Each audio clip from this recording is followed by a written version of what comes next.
are one. Oh, yeah, yeah, yeah. Are you ready? John chapter 8, verse 32 says, "You shall know the truth, and the truth shall make you free." Tuning to the Street 91.9 FM every Tuesday from 6:30 to 7 p.m. for the program Walking in Truth with me, Pastor Gary Grant from Walking in the Spirit Ministries. Come, let's discuss how Christ Jesus can set you free. God bless you. If your hands are anointed, and if your feet are anointed, you are invited to join Pastors Morris and Agnes Johnson of the Church of the Firstborn Assembly Miracle Center, located at number 399 Eastern Main Road, Waiko in Sangre Grande, for the old-time gospel hour all-night prayer. This and every Friday evening on the Street 919 FM from 9 p.m. to 5 a.m. Designed with you in mind, this program deals with today's issues from a biblical perspective. You will also be given the opportunity to call in and interact with us. Micah 6:8 says, "He hath showed thee, O man, what is good and what doeth the Lord require of thee, but to justly and to love mercy and walk humbly with thy God." Your financial support through the First Citizens Bank will be greatly appreciated. Account number 795222. For further information, call 753-1113 or email us at church668hope@gmail.com.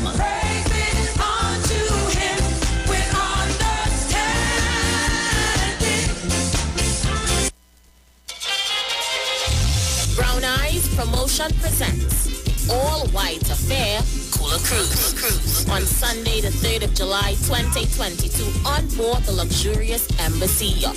Boarding at the Port of Spain waterfront, Ryson Road in Port of Spain at 2 p.m. Sailing 3 p.m.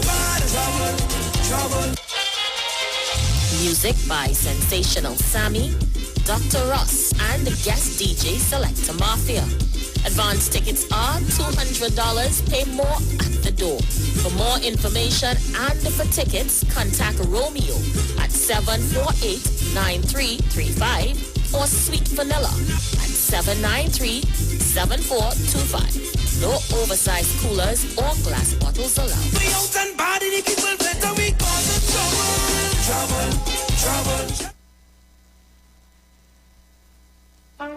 Hi Trinidad and Tobago, this is yours truly, Pastor Charles, streaming live from Port of Spain, Trinidad, Marval Road, 91.9, every Wednesday from 12 midnight to 5 a.m. in the morning. I tell you, we are going to have a T-I-M-E time in the presence of God. We will be praying, praise God, for our nation. We'll be praying for families. We'll be praying for those that are sick and those that are in need. Tune in to the best station. It's 91.9 FM Street Live, Port of Spain, Marava.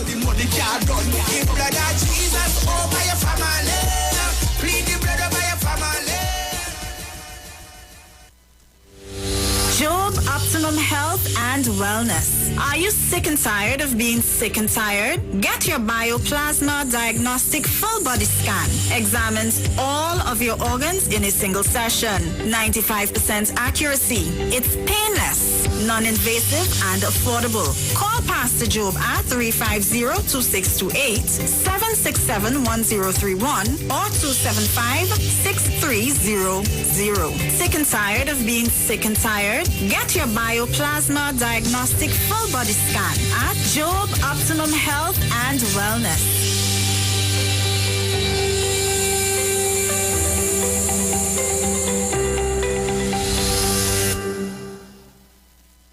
Hi, I'm Valentine Garcia. And I'm Nikki Garcia.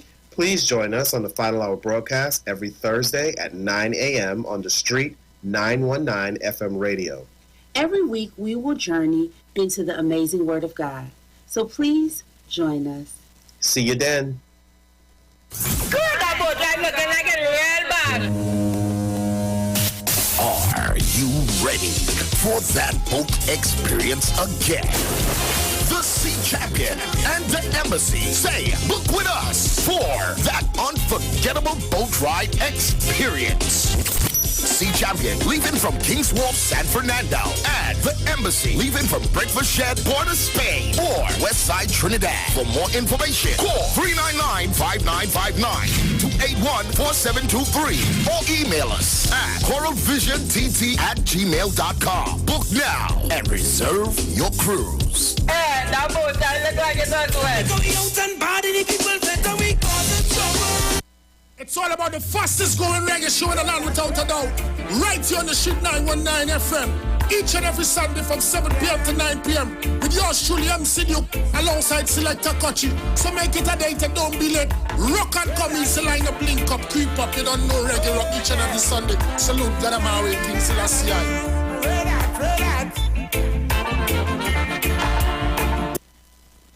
Share the live. Share the live. The Street 919 FM on Facebook and Instagram. Share the live. Iowa George on Instagram. Share the live. Iowa TV and Street TV on YouTube. Share the live. The Street 919 FM.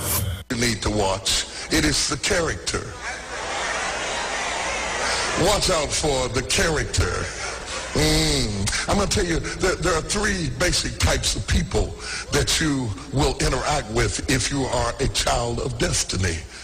Can I share this with you? The first group are confidants. Confidants. You will have very few of them. Confidants are those people in your life who love you unconditionally. They are into you. Whether you're up or down, right or wrong, they are into you.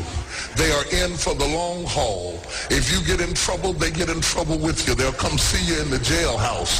They'll come get you out the crack house. They're confidants. You can open up and share anything with them. You'll never inherit your kingdom until you find your confidant. You can't be David till you find your Jonathan. Having a good confidant is the key that unlocks the kingdom, because you were raised outside the gate and God's going to cause you to reach over the wall. You got to have a confidant behind the wall who can mentor you for what God is going to do next in your life. The problem with most people is that everybody they run around with is under them. And so you are forever feeding people who can't feed you. And after years of feeding them, they begin to drain you. You've got to have somebody who can feed you so you can feed somebody else. Oh, y'all don't hear what I'm saying. Am I talking to anybody in here? You need the confidant then. The confidant is those few people that come along in your life that are for you. They are with you. They are intimately intertwined in your life. They are there to make sure that you reach your destiny. They will confront you. They will get in your face. They will get in your business. They will tell you when you're wrong because they are confidants. If you have 2 or 3 of them in a lifetime, you are a blessed person. Without them, you'll never be who God called you to be. You need to find your confidant. Number 2, the other group are your constituents. They are not into you. They are into what you are for. They are for what you are for. They are your constituents. And as long as you are for what they are for, they will walk with you and work with you and labor with you, but never think that they are for you. They are for what you are for. And you have to know that, because if they meet somebody else that will further their agenda, they will leave you and hook up with them, because they were never for you. They were just for what you were for. They are your constituents. And throughout your life, if you're not careful, particularly if you're broken, you will mistake your constituents for your confidants. And you will think that they are for you when they are really not for you. They are just for what you are for.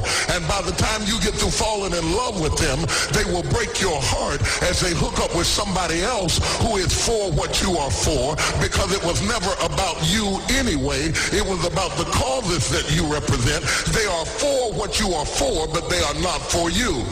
They are your constituents. Can I go deeper with this? The third group are your comrades. These people are not for you, nor are they for what you are for. It is just that they are against what you are against. And the comrades will make strange bedfellows. This will cause people to come together who are not for you, and they are not for what you are for, but they are against what you are against. And they will team up with you to help fight a greater enemy. But don't be confused by their associations. They will only be with you until the victory is accomplished. These people are like scaffolding. They come into your life to fulfill a purpose. And when the purpose is complete, the scaffolding is removed. But don't be upset when they are removed, because the building always remains when the scaffolding is removed. What I'm saying to you, my brothers and sisters, expect the constituents and the comrades to leave you and desert you after a while. Don't be upset when they don't react to your dream the way you expected them to, because they were never really with you in the first place. Be careful then who you tell your dream to, because if you tell your dream to your constituents, they will desert you and try to fulfill the dream without you. If you tell it to your comrades, they won't support it because they never were for what you were for anyway. If you find a few people in your entire life with whom you can share your dream with, you are a blessed somebody. I can tell you how to identify people who are really for you. If they are really for you, they will weep with you when you weep, and they will rejoice when you rejoice. When you walk in a room and you tell somebody good news, stop being happy for a minute and watch their reaction. If they're not happy for you, shut your mouth and walk back out of the door. Oh, y'all don't hear what I'm saying to you. Oh, yeah, because when they are really connected to you, they will be happy for you when you share your dream. Find somebody, look them in the eye and say, are you happy for me? If you don't get the right reaction, don't tell them anything else. You need somebody who's really going to be happy for you. I don't want just anybody praying for me. I don't want none of them haters praying for me, because you know you hate me and you don't want me to succeed. I want somebody praying for me who really wants me to be blessed, who wants me to be an overcomer, so you can put up your oil and stop speaking in tongues, because you know you never did speak to me anyway, and ain't no need in you coming up here in this hospital like you gonna pray some cancer up off of me. I'd rather have somebody who really loves me lay across the bed and rebuke the devil. And God is so faithful, he'll always give you somebody. It is not the colors you need to watch, it is the character. Watch out for the character. I'm going to tell you, there are three basic types of people that you will interact with if you are a child of destiny. Can I share this with you? The first group are confidants. Confidants. You will have very few of them. Confidants are those people in your life who love you unconditionally. They are into you. Whether you're up or down, right or wrong, they are into you. They are in for the long haul. If you get in trouble, they get in trouble with you. They'll come see you in the jailhouse. They'll come get you out the crack house. They're confidants. You can open up and share anything with them. You'll never inherit your kingdom until you find your confidant.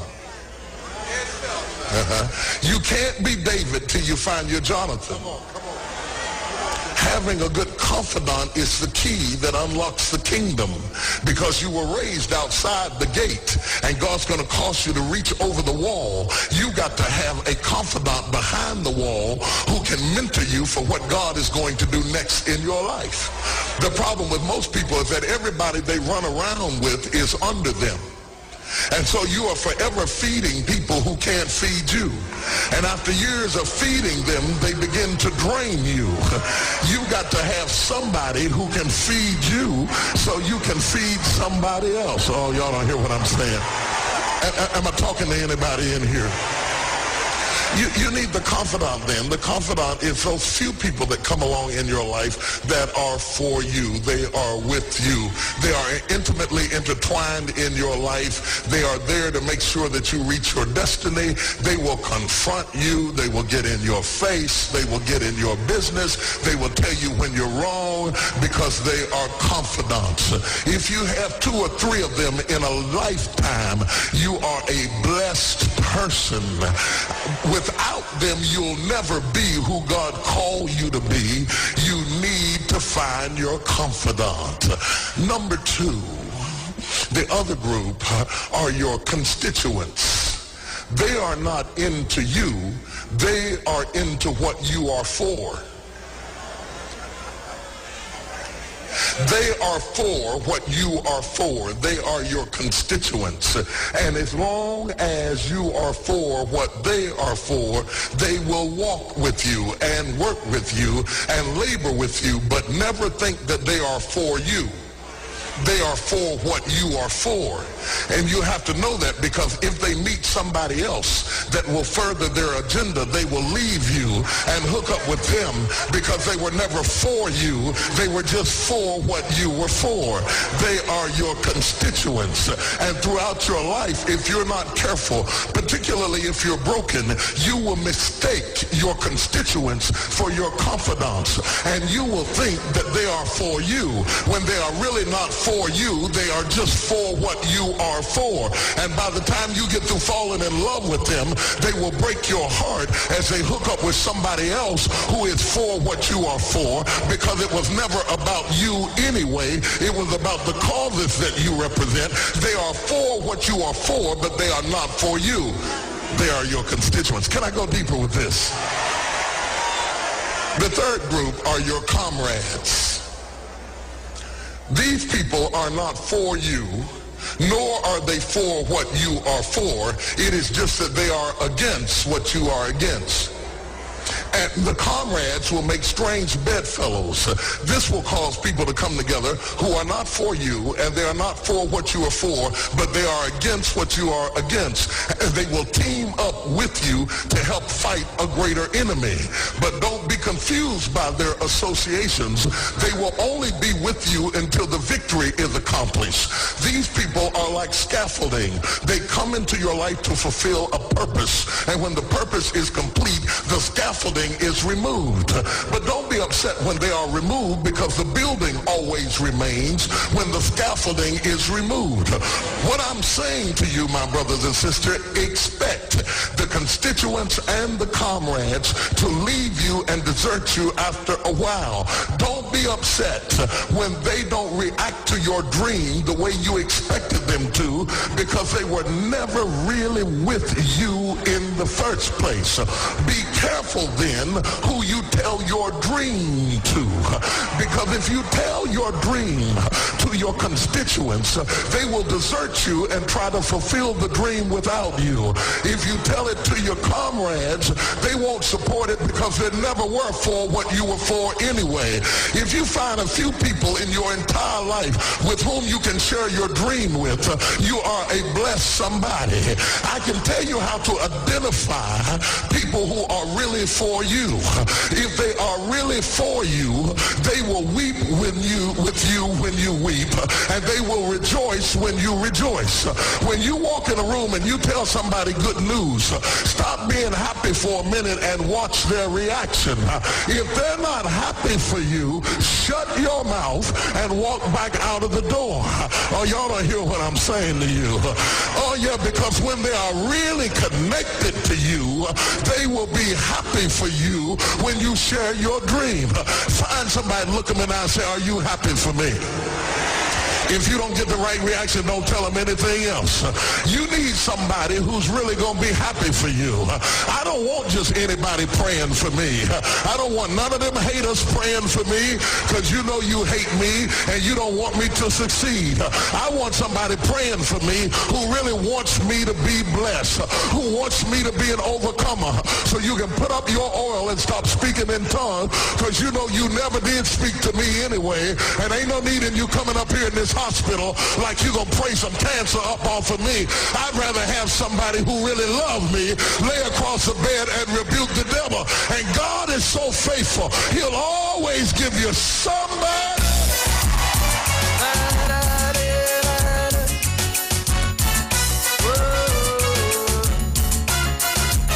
We hang our heads in shame. We ask who to blame for this morass of moral decay. Leadership gone through, the police in a stew, and the talking heads will have a field day. But tell me, what are our social values? And tell me, how do we judge success? By a man's car, his clothes and his shoes.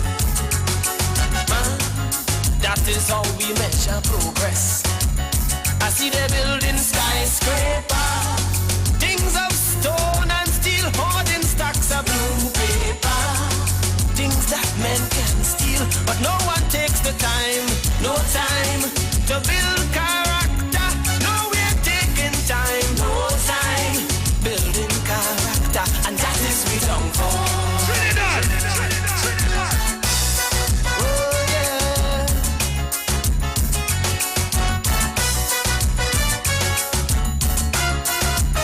Empires of gold with their silver and gold. Now mere footnotes on a history page. The Colosseums of Rome with all their columns and domes are memories of a bygone age. Listen, the Greeks and Romans had their orgies, days and nights cavorting in lust. But soon to plagues of locusts and disease, they were crumbling into dust. Yet we building skyscraper, walls of steel and stone, and now the talk is computer. Man even making clone, but no one taking time, no time to build character. No, we're taking time, no time to build character, and that is we don't fall.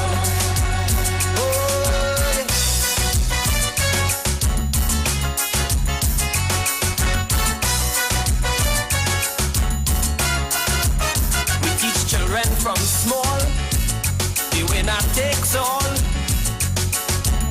There is no consolation when you lose, and then we act surprised when the world shows no compromise. But that is the very road that we choose. So come on, make my days now in fashion. Magnum logic, attack with full force. Now the children kill without compassion, and go to meet the hangman with no remorse. But we building skyscraper, walls of steel and stone using 9mm to cross pulp and bone, but no one taking time, no time to build character. No one takes the time, no time building character. Man, that is we don't call.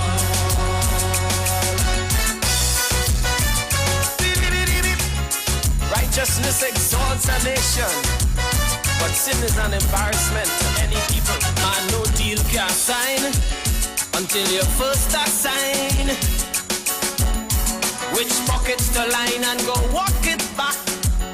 And so we learn to grease with consummate ease the hand of every turnkey and party hack, and men whose forte lies in bubble we herald with wonderment and all. And then we ask in each editorial, what's eating this country at its core? Yet we building skyscraper, things of stone and steel, rotten egg in gift paper. Nice to watch, but do not feel. But no one taking time, no time to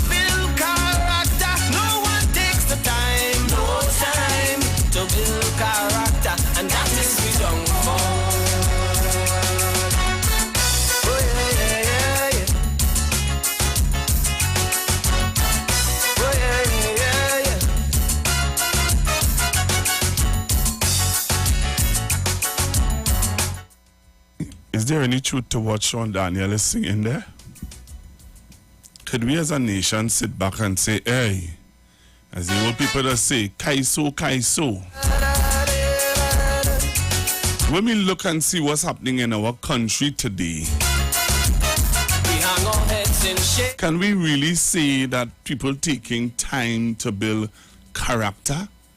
Is it so? When we look back at what's happening and we listen and we see what is going on in Trinidad and Tobago, could we really sit back and say, hey, yeah, they're taking time to build character? Or is it that we can sit back and say, people don't really care about character anymore? All people care about really is just, as T.D. Jake say, if you are on my cause and you for what I fighting for, then you are with me. If you're not, then you are against me. Good morning again, Trinidad and Tobago. I want to thank you for being with me today on the Street 919 FM, where we discuss issues, current affairs, and things that are happening in Trinidad and Tobago. As I said before, there were times in my life and when I would be on radio and question if I should be talking some of these things, if I should be a part of the discussion of what's going on in my nation. And I am fully persuaded, without a moving doubt, that, hey, this is my space. This is my space. And this is what I'm called to do. So I'm going to do it at the best of my ability. I'm going to take you to a journey and a discussion today on people who are now walking in front of us, talking to us, trying to get our attention. Should we take them serious? Want you to share the live? Come on the live. Remember, you can join me on the Street 919 FM Facebook page. Also, you can join me on Iwer TV on YouTube. No time to build character, and that is we don't fall.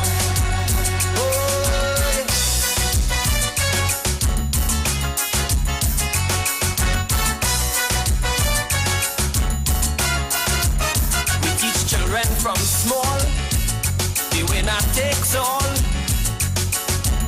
There is no consolation when you lose, and then we act surprised when the world shows no compromise. But that is the very road that we choose. So come on, make my days now in fashion. Magnum logic, attack with full force. Now the children kill without compassion, and go to meet the hangman with no remorse.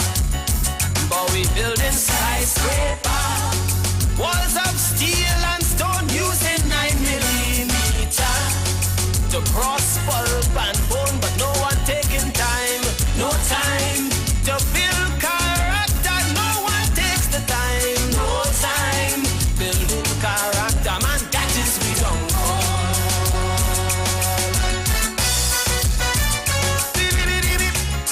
Righteousness exalts a nation, but sin is an embarrassment to any people. And no deal can sign until you first assign which pockets to line and go walk it back. And so we learn to grease with consummate ease the hand of every turnkey and party hack, and men whose forte lies in bubble we herald with wonderment and all. And then we ask in each editorial, what's eating this country at its core? Yet we building skyscraper, things of stone and steel, rotten egg in gift paper. Nice to watch, but do not feel. But no one taking time, no time to build character. No one takes the time, no time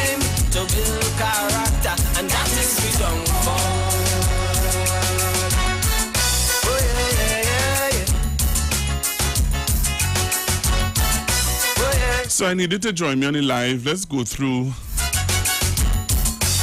some stuff here today, and I really want to talk to you about some stuff. So on Friday, the unions would have dropped off their letter as promised. Let me take you back. On Labor Day, which would have been the Sunday, last week Sunday, the unions would have passed a motion of no confidence in the Rowley's administration. That's what they're saying. And while passing a no confidence motion in the Rowley's administration, they would have written a petition to take it to the president, to take it to the they said to the president, Ms. Paula May Weeks, to the president of the Senate, Ms. Christine Kangaloo, to the Speaker of the House, Ms. Anissa George. What's her name? What did you say? Sorry. Okay, lady name now, yes. So the Speaker of the House, the opposition leader, and the, what they call them? The CARICOM leaders, right? So those are the 5 persons that they had said that they were going to drop off the letters to. And on Friday, the unions delivered their letters as promised. I just wanted to take you through the courses of this whole thing. What surprises, I should take that back. What I observe in this whole thing is just what T.D. Jakes preach about. If you missed what T.D. Jakes said, you need to join me. I played it twice. All right? I played it twice. And I want you to listen to what, I hope that you listen to what T.D. Jakes said. All right? So T.D. Jakes would have,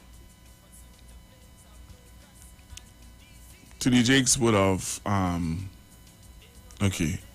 So T.D. Jakes, sorry about that, Trinidad and Tobago. So T.D. Jakes would have spoke about characters of persons that you need to be aware of. All right? People who jump on, we call them in Trinidad and Tobago bandwagonists. You know, they jump on whichever tide that turn in their favor. We have people like that all over the world, and we have people especially like that in the politics and in the mainstream life of Trinidad and Tobago, where wherever the tide turn, that is where they go. However, it hang, it swing for some people. For some people, they jump on a cause once it suits their fancy. All right, so if somebody comes on the radio, you don't like Google, and an announcer comes on and that's a battle Google, you will come on the air to battle Google with the announcer.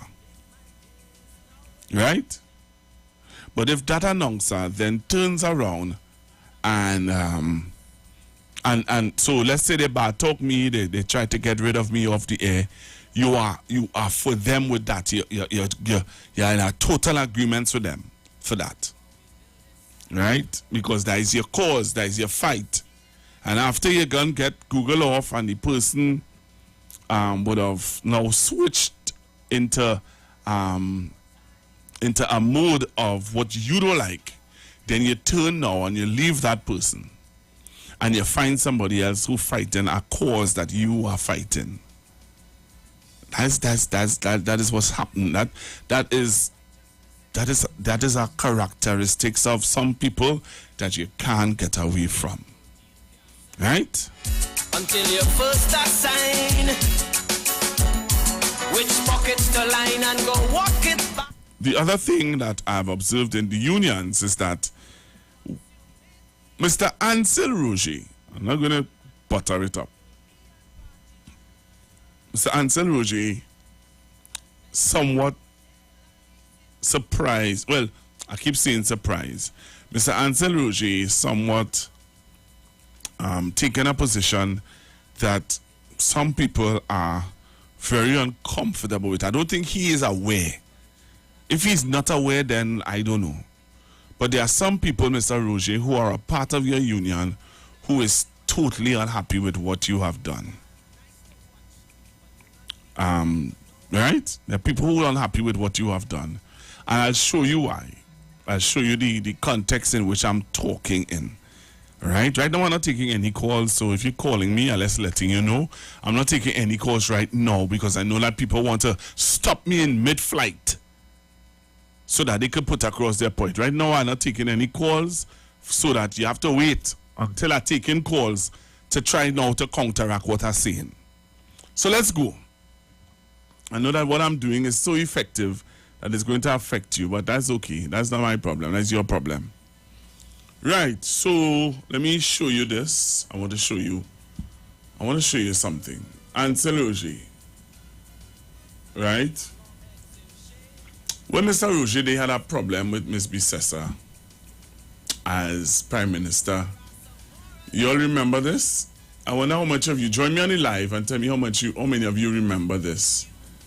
When Ansel Roger and they had a problem with Ms. Bissessa, this is what they did. I want to show you. I want you to come on the live to see it. Right? I want you to come on. Right now I'm taking no calls. Sorry. So if you have a problem, you had to call me after the news. So this is Ansel Roger back in when? 2015, 2010, 2010, 11, 12, 13, 14. Around 14, 15. Remember they were walking around with this mannequin and they were saying that was Miss Bissessa. Right? And stuff like that. Remember this? Right. So that was in 2014, 15. Right? We had the people who were upset that Ansel Roger and they were doing that. But I want to play for you Mr. Ansel Roger met with Miss Bissessa. Right? And Miss Bissessa was boasting on her platform for the UNC on Friday night. She was boasting, and she even went as far as to talk about how the unions and they met with her, and when they met with her, you know, and stuff like that. She was boasting, she was gloating in the whole situation of the unions meeting with her outside the parliament. You know, she was gloating and boasting. Well, you know, look at the unions. They came and they met me outside the parliament. You hear me? And they were talking and she was very happy that the unions would have met with her and she came out of the parliament. She boasted and said that, you know, she listened to the unions and I just want to see, yeah? To Trinidad and Tobago, that while we're watching what's happening with the unions and they meeting up with Ms. Bissessa outside of the parliament, and some of us would say, oh, what's going on there? Think. I want to tell you, Trinidad and Tobago, wake up, you know. Wake up. Because if you don't wake up, and you don't see it for what it is, then you all are going to get a shocker. Wake up. So let me show you what took place outside of the parliament with Ms. Bissessa and the unions that she's boasting about. So those of you who missed it, those of you who are on social media, you saw it. I want to take you to outside of the parliament with Ms. Bissessa and the unions. Time, no time, building character, man, that is we don't We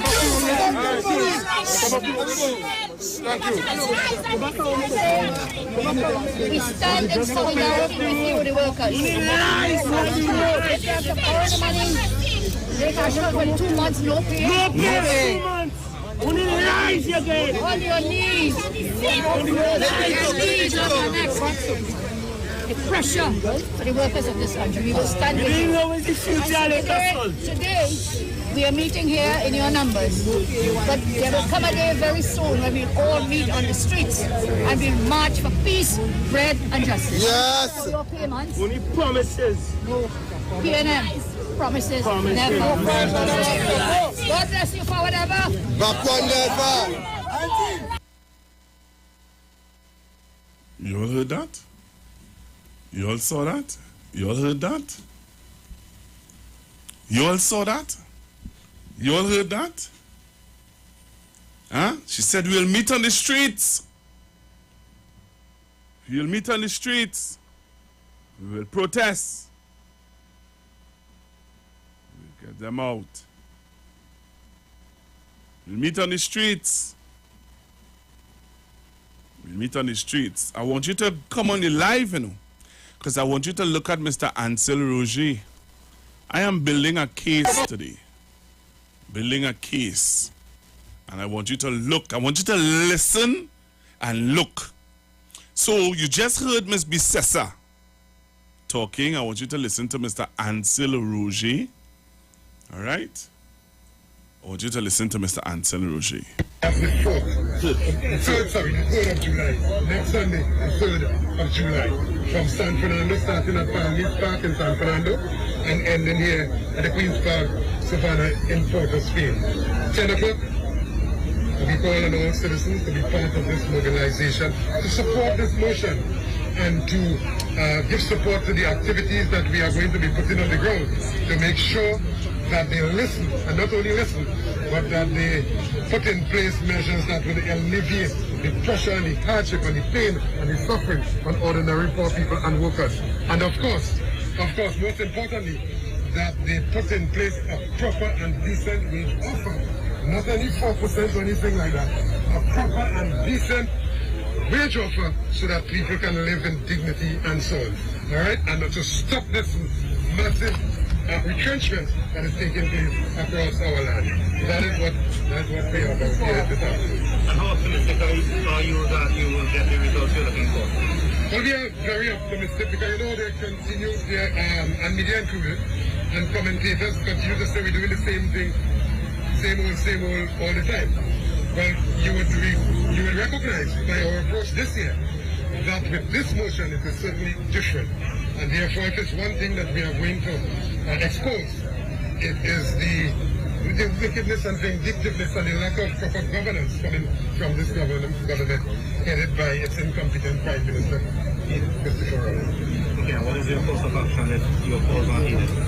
Well, let's see how it goes. Let's see how it goes. Yes? People will decide. Say again? So you did not copy of it. It's a very comprehensive motion. I'm not just saying close it because we don't want to be too long. May I just say that this motion, if it was raised in the Parliament, would not see the light of day at all. But that having raised this motion in the Workers' Parliament, and the workers support the motion of no confidence, that's a significant development, and it must not be understated at all. So that is why we are going to see it through to the end. Yeah? And we thank you for the coverage. Thank you very much. Yeah? Right. So let's go. Come here. All right, come out, Aaron. All right, you get ready to move.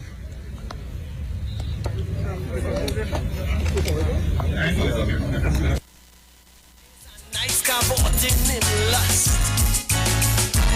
but soon to plagues of locusts and disease. They were crumbling into dust, yet we building skyscraper, walls of steel and stone, and now the talk is computer. Man even making clone, but no one taking time, no time to build character. No, we're taking time, no time to build character, and that is we downfall.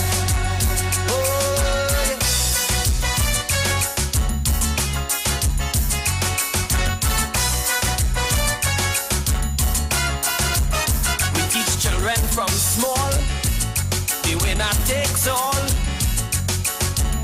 There is no consolation when you lose, and then we act surprised when the world shows no compromise. But that is the very road that we choose. So come on, make my days now in fashion. Magnum logic, attack with full force. Now the children kill without compassion, and go to meet the hangman with no remorse.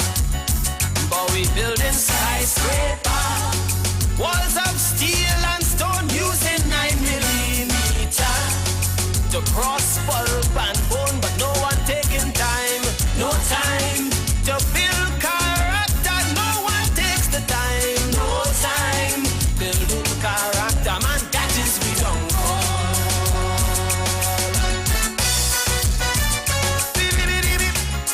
Righteousness exalts a nation, but sin is an embarrassment to any people. Man, no deal can sign until you first assign which pockets to line and go walk it back. And so we learn to grease with consummate ease the hand of every turnkey and party hack, and men whose forte lies in bubble we herald with wonderment and all. And then we ask in each editorial, what's eating this country at its core? Yet we building skyscraper, things of stone and steel, rotten egg in gift paper. Nice to watch, but do not feel. But no one taking time, no time to build character. No one takes the time, no time to build character, and that is we don't fall. Oh yeah, yeah, yeah, yeah. Oh yeah, yeah, yeah, yeah.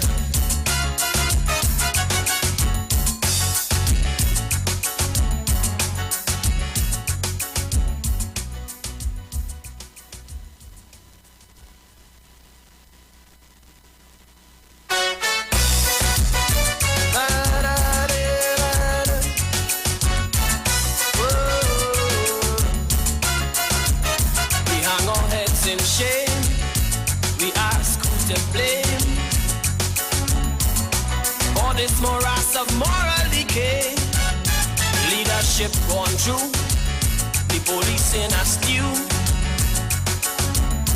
and the talking heads will have a field day.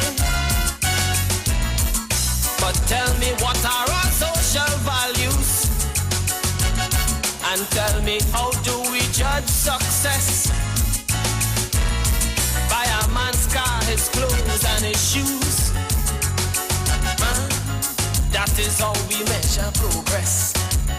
I see they building skyscraper, things of stone and steel, hoarding stacks of blue paper, things that men can steal, but no one takes the time, no time to build character.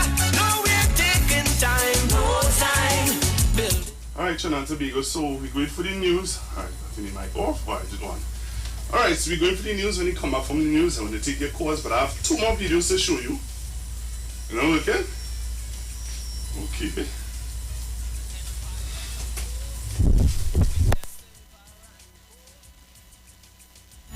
Now, mere footnotes on our history. Alright, so when we come back from the news, Trinidad and Tobago, I have 2 more clips I want to show you, because I want to do something that you can't do for me.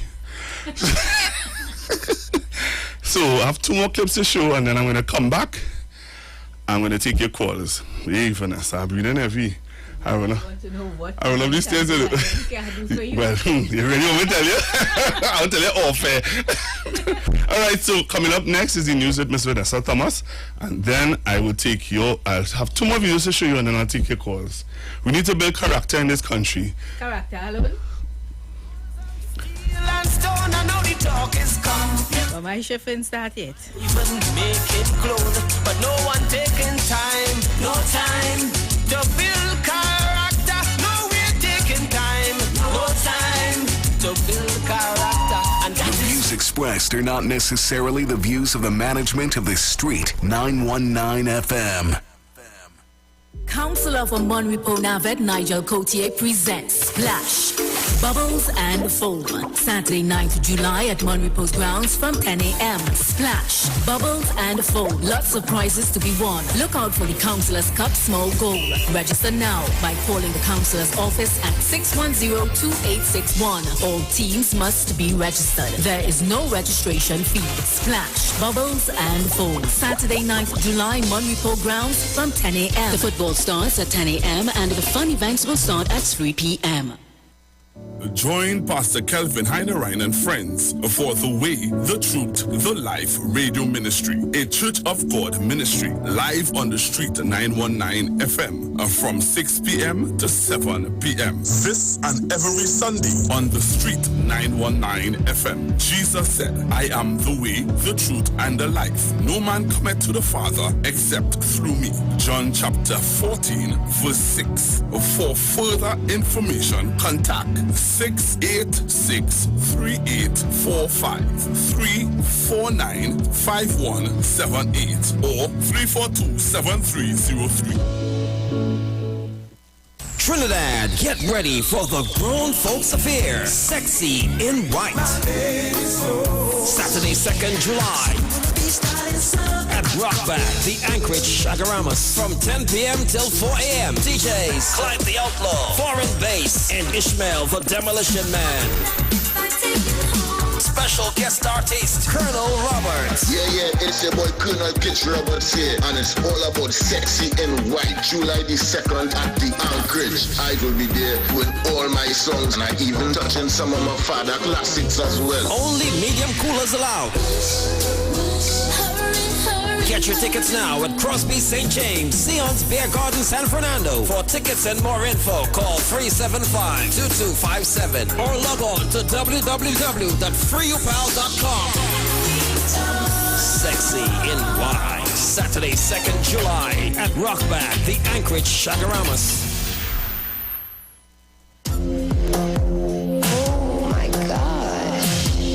Publicity presents Bowdy, a lingerie affair, July 2nd on board the luxurious Embassy Yacht. Boarding by the breakfast shed for 6 p.m., sailing for 7. Music by Y'all ready for this? DJ Everslick Overload Vibe. MC Duke and Selector Kachi. DJ Bruce Wayne. Yes, Naya. Selector Shane and more. Ladies, tickets $100. Guys, you pay $175. It's all about ladies in lingerie. For tickets, call or WhatsApp Tiana at 763-4479, Stefan 786-6068, Diana 337-2838, or Natisha's Nails Artistry at Booth 17 Orleans Mall, Charlotte Street 357-9860. No oversized coolers and strictly no glass bottles allowed. Bowdy, a lingerie affair. You never see your life, you never see your life, you never see your life, you never see your life, you never say don't lie to me.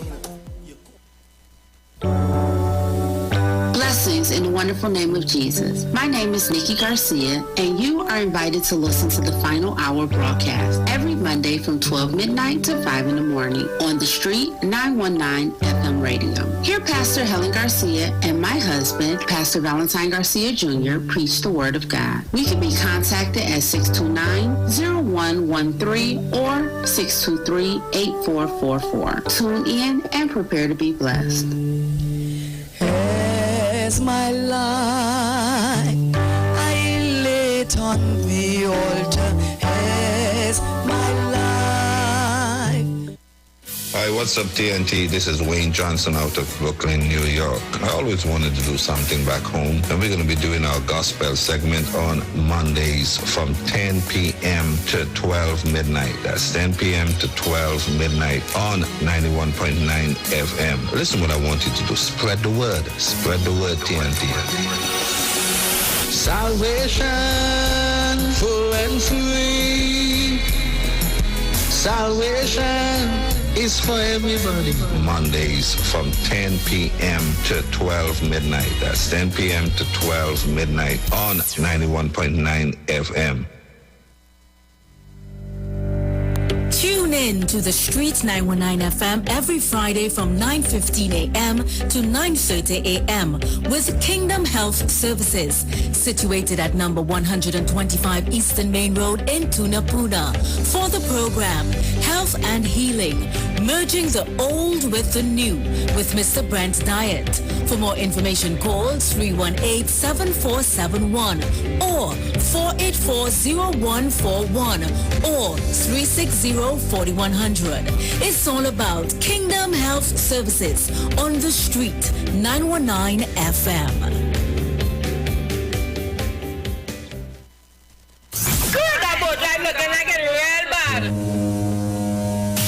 Are you ready for that boat experience again? The Sea Champion and the Embassy say, book with us for that unforgettable boat ride experience. Sea Champion leaving from King's Wharf, San Fernando, and the Embassy leaving from Breakfast Shed, Port of Spain, or Westside Trinidad. For more information, call 399-5959, 281-4723, or email us at coralvisiontt@gmail.com. Book now and reserve your cruise.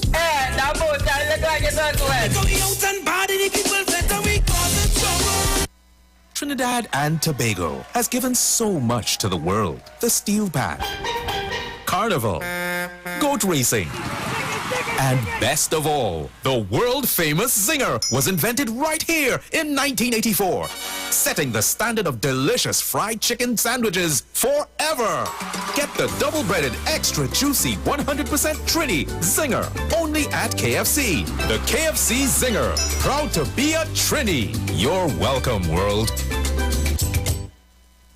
Share the live. Share the live. The Street 919 FM on Facebook and Instagram. Share the live. Iowa George on Instagram. Share the live. Iowa TV and Street TV on YouTube. Share the live. The Street 919 FM. Broadcasting from Trinidad to the world. The Street 919FM.com. News from the Street 919FM.com. Here's what's happening.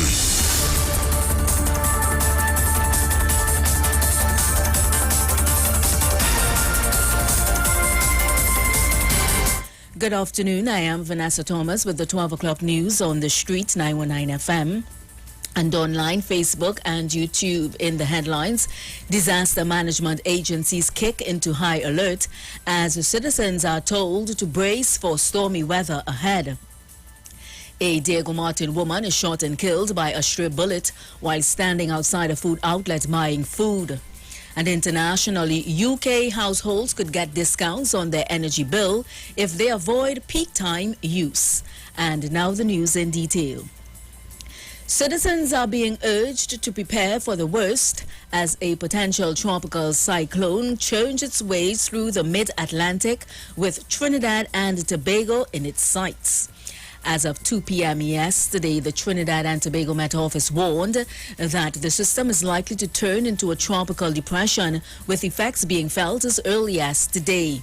The Met Office warned that regardless of the intensification or development of the system, it will bring heavy rainfall and gusty winds to TNT and the Windward Islands from Tuesday night into Wednesday morning. The alarm buzzer was pressed yesterday during a virtual news conference hosted by local government minister Faris Al-Rawi.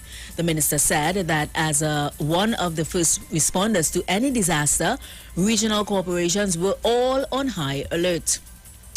Meanwhile, Works and Transport Minister Rohan Sinanan said his ministry began a desilting program in January. He stated that so far these watercourses are able to cope, but what we are seeing is a lot more downpour over the next few days and weeks. He said teams were monitoring rivers for potential blockages, while equipment such as dump trucks and backhoes had also been placed in strategic areas all around the country to ensure a relatively quick response to landslides and blocked roads. He also said that pumps tasked with removing floodwaters from downtown Port of Spain were up and running after being vandalized in October last year. In other news, a mother of 4 was killed Saturday night by a stray bullet. Identified as Damati Harry, the 40-year-old woman was shot in the head while ordering food along the Western Main Road in Diego Martin. She died on the spot. Her husband, Sogrim Harry, said he took his wife to the fast food outlet close to Mason Street along the Western Main Road because she worked hard to take care of the family and he had some extra cash, so he took his wife to get something to eat. Sogrim said while looking at the menu, he heard a loud explosion, and when he turned around, he saw his wife on the ground and a man running away from the scene. Sogrim believes his wife Damati was not the intended target. The couple were married for over 17 years. Meanwhile, a man remains in critical condition at hospital after he was shot in the head on Friday night in Balsain. According to reports, the victim, who is from Chaguanas, was standing near a community center panyard around 9:30 p.m. when a man walked up to him and shot him twice before calmly walking away. The police were notified, and they say when they arrived at the scene, they found the victim sitting on a chair with gunshot wounds to his head and left shoulder. The man was taken to hospital where he remains in a critical condition. Internationally, households in the UK could get discounts on electricity bills if they use less energy at peak times. The UK's National Grid hopes to roll out a scheme where people can save cash if they avoid high-power activities such as cooking or charging electric cars when demand is high. The move follows a trial where Octopus Energy offered incentives for 100,000 customers who reduced consumption. National Grid is asking all suppliers for feedback on its plan. And that was the 12 o'clock news on the street, 919 FM. And online, Facebook and YouTube, recapping the headlines. Disaster management agencies kick into high alert as citizens are told to brace for stormy weather ahead. A Diego Martin woman is shot and killed by a stray bullet while standing outside a food outlet buying food. And internationally, UK households could get discounts on their energy bill if they avoid peak time use. Do enjoy your afternoon and continue to be safe. I am Vanessa Thomas.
News from the street. 919fm.com. Real. I want the truth. Straight. You can't handle the truth. And fair. I seek righteousness. The official station that defends the nation. The Street 91 FM. Good afternoon, everyone. I want to say thank you very much to all of you who stayed on the live on YouTube and all of you who stayed on the live on Facebook. I want to ask those of you who would have left the live on Facebook, you can come back and join me on the Street 99 FM Facebook page. And thank you very much again to all of you who you could have been doing plenty other things at this point in time, but I appreciate the fact that you're staying with me and you are here to find out and to understand and to engage and to know what's going on in Trinidad and Tobago. All right. So again, thank you very much for staying on the live. Those of you who are on the YouTube page, I want to appreciate you guys. Appreciate you all. Thank you very much. Those of you also on my Facebook page, thank you very much for locking on and staying on the street 919 FM. I really appreciate it. Again, you know, and please, when you come on, share it so that your friends, family, whoever you think need to know the information can come on and be informed on all that is going on. All right. There's a lady that I need to say hello to in Picton, but I'm going to get back your name, and I am going to say hello to you. All right.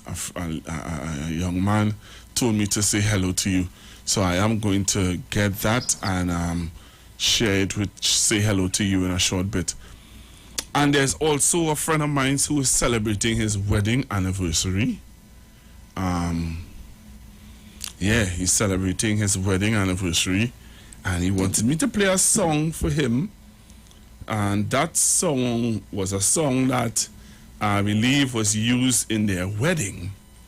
I don't know if I can play it, Regin, because I don't know if you will get a flag. And I don't want to get a flag, right? Just waiting for all my viewers to come back and meet me on Facebook. So, I don't want to get a flag, Regin. Anytime Facebook tell me that the song, I can't play the song, I am going to take it off. Okay, I'm just letting you know. But I want to say happy anniversary to you both.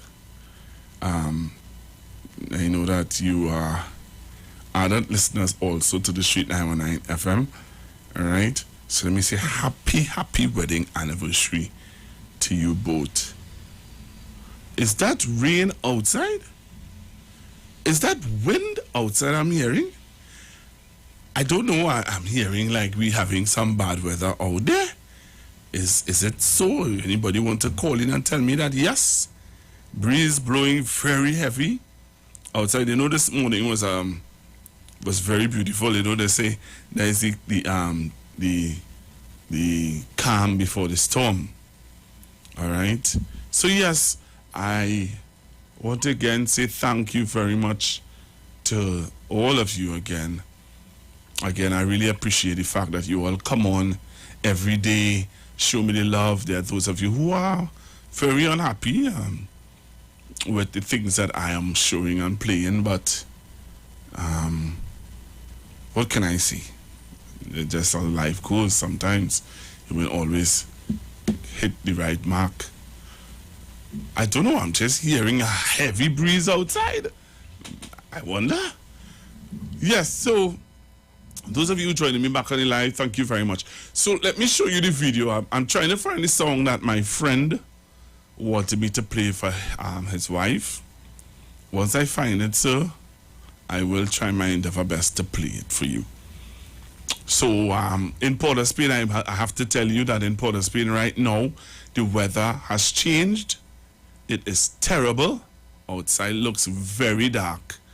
All right? Very, very dark. So if you are endeavoring to go outside, if you're going outside, you need to, you know what I mean? Take your umbrella with you. Don't wear slippers or sandals. Wear something that your foot will not get wet. Right. So let's go back to these videos that I have lined up here.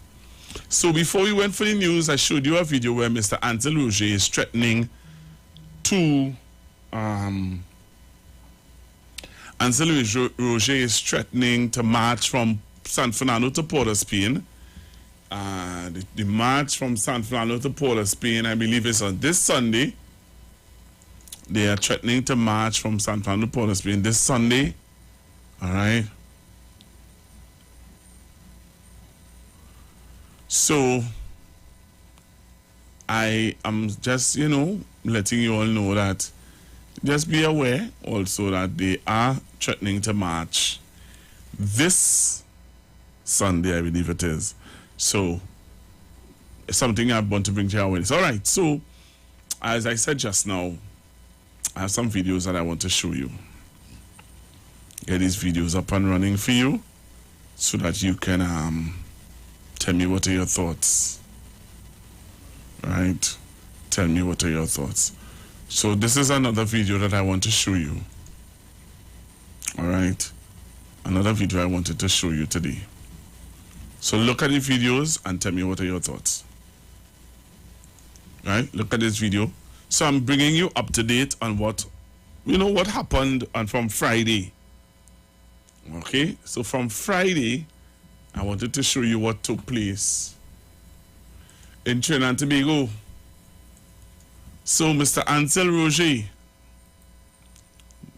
met with the opposition leader outside of the parliament on Friday. All right? On Friday, Ansel Roger would have met with the opposition leader. And this is what took place. I want to show you what took place outside of the parliament on Friday. All right? Then, take a look at this and you tell me what you think. Government has to borrow money to pay its workers, then that's what it should do. This from the opposition leader, as today trade unions delivered a vote of no confidence in the government to the opposition outside the parliament.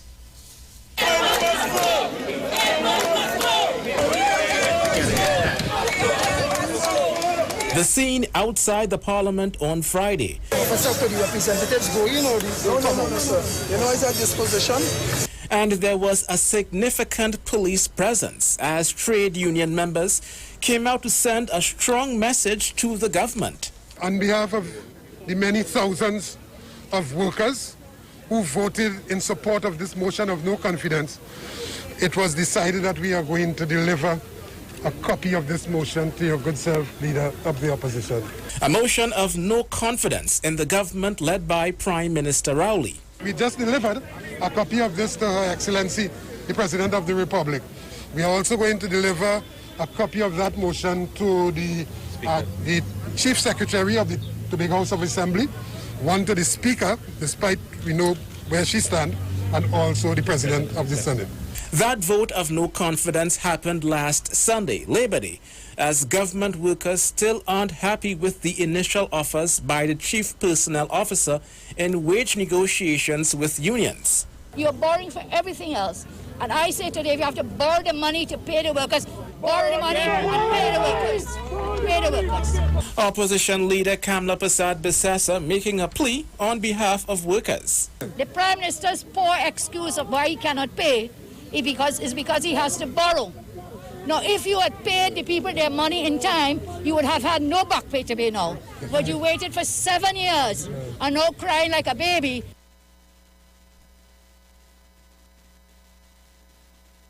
I hope you all are listening.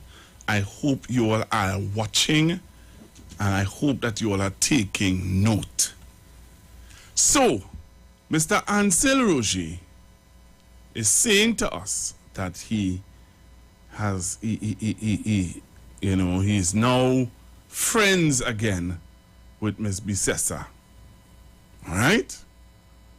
But I have a question to all the persons who were there with Mr. Ansel Roger. I have a question for Mr. Roger. And I have a question for the followers of Ansel Roger. You all remember this? How many of you all remember this? I want you all to come on the live, Let me see what's happening on the live. So I need you all to come on the live. There's too little bit of people to come on the live, man. I do too much research. I have a case to present to you all today. So I need you all to come on the live to see what I have to present to you all today. I want you all to listen to this. This is the song that my friend wanted to dedicate to his wife.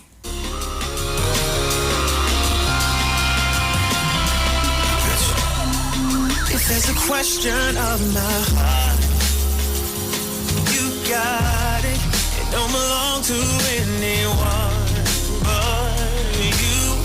Hey, if that's a question of my love. So while I'm playing this song for my good friend and his wife, Baby, don't worry Giving you all a chance to come on the live. The Street 919 FM. Come and listen to this video that I have for you guys. Oh, love, baby, I've been making plans for you. Yeah, baby, I've been making plans. Baby, I've been making plans for myself. So this is the video I want to show you guys. So Brother Dicey's song, I can't play it too much because I don't want to get flagged. Right? So the guy is saying to his wife, if there's a question, I find that song so. If there's a question, sir, or ma'am, there's no question. But I want to play you the video now of. I want to show you this video now of Mr. Ansel Oje. Do you remember this video? This man went, anyway, let me hush my mouth, eh? All I will say is that this is the man that went to meet with Miss Bisessa to deliver a letter. I hope you all listen to what he said to her and what she said to him.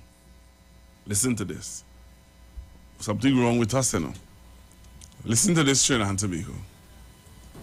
What we thought would have been an announcement to say that we would have met the requirement was the opposite. A concerned OWTU President Ansel Roger explaining to the media on Sunday morning that Patriotic's bid for the refinery is not over. He says when Patriotic met with the ministerial team on October 21st, they put forward 2 suggestions to overcome any challenges that were being met, but those were rejected. Following this, Mr. Roger notes that Patriotic returned with a new proposal to break the deadlock, which was submitted on Thursday, which he believes met all the requirements and had the backing of a top international bank for restarting the refinery.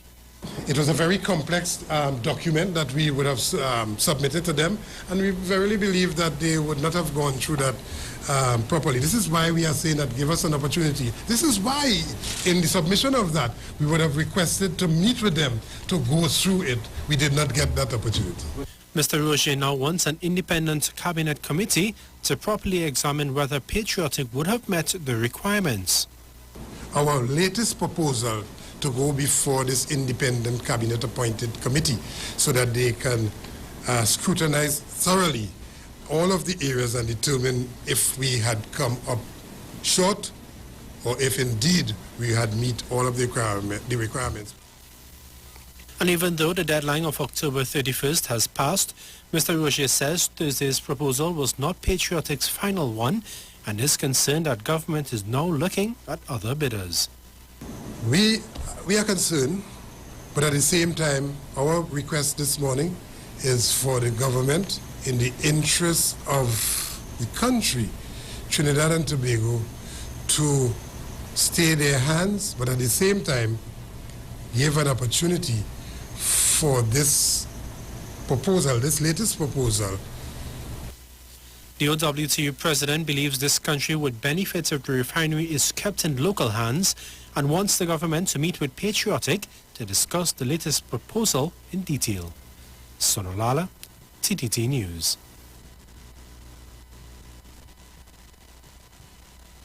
All right, so the OWTU would have put in their bid. Our top focus at this hour. For the refinery. I just building a case, you know.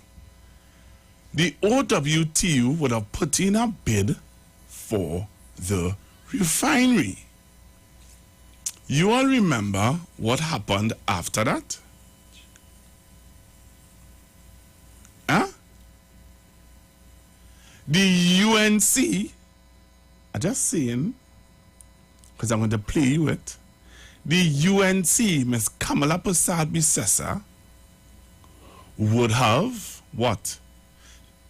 Sign or put in an injunction to stop the OWTU from bidding or getting the refinery. You all remember that? How many of you remember that? Some of you forget. Some of you don't want to remember. Some of you just playing games. But let me play it for you then. you members of the media here in San Fernando. And let me welcome you to our press conference, press briefing and updates and clarification meeting. But first, before I go any further, let me take the opportunity to wish all my brothers and sisters, all members of the Hindu community, Shubh Diwali. Let me also thank the national community, the hundreds of thousands of people who would have supported our company, Patriotic, throughout this entire acquisition process. We thank them for their love and outpouring of support, overwhelming support throughout the process. And I'm also minded to say that they felt the pain some 2 weeks ago when Patriotic was taken out of the process. When we were somewhat cancelled. And therefore, with the outpouring of love and prayers and support for all the good reasons in the world, God answered our prayers and we are back on track to do one of the greatest undertakings ever done by a trade union or any local entity in our country, Trinidad and Tobago. And for that, we wish to thank them wholeheartedly. I want to say this afternoon that we would have preferred to not be detained for this short while that we are detained this afternoon, to have to come to the national community through you, the medium of the media, to clarify certain points or to bring particular updates or to denounce certain statements made. But because of the mission that we are on, because of our reputation as a trade union and as a company owned by our trade union, we felt it absolutely necessary to put on public record clarifications and corrections to some of the most damning and misleading statements that was made earlier this week.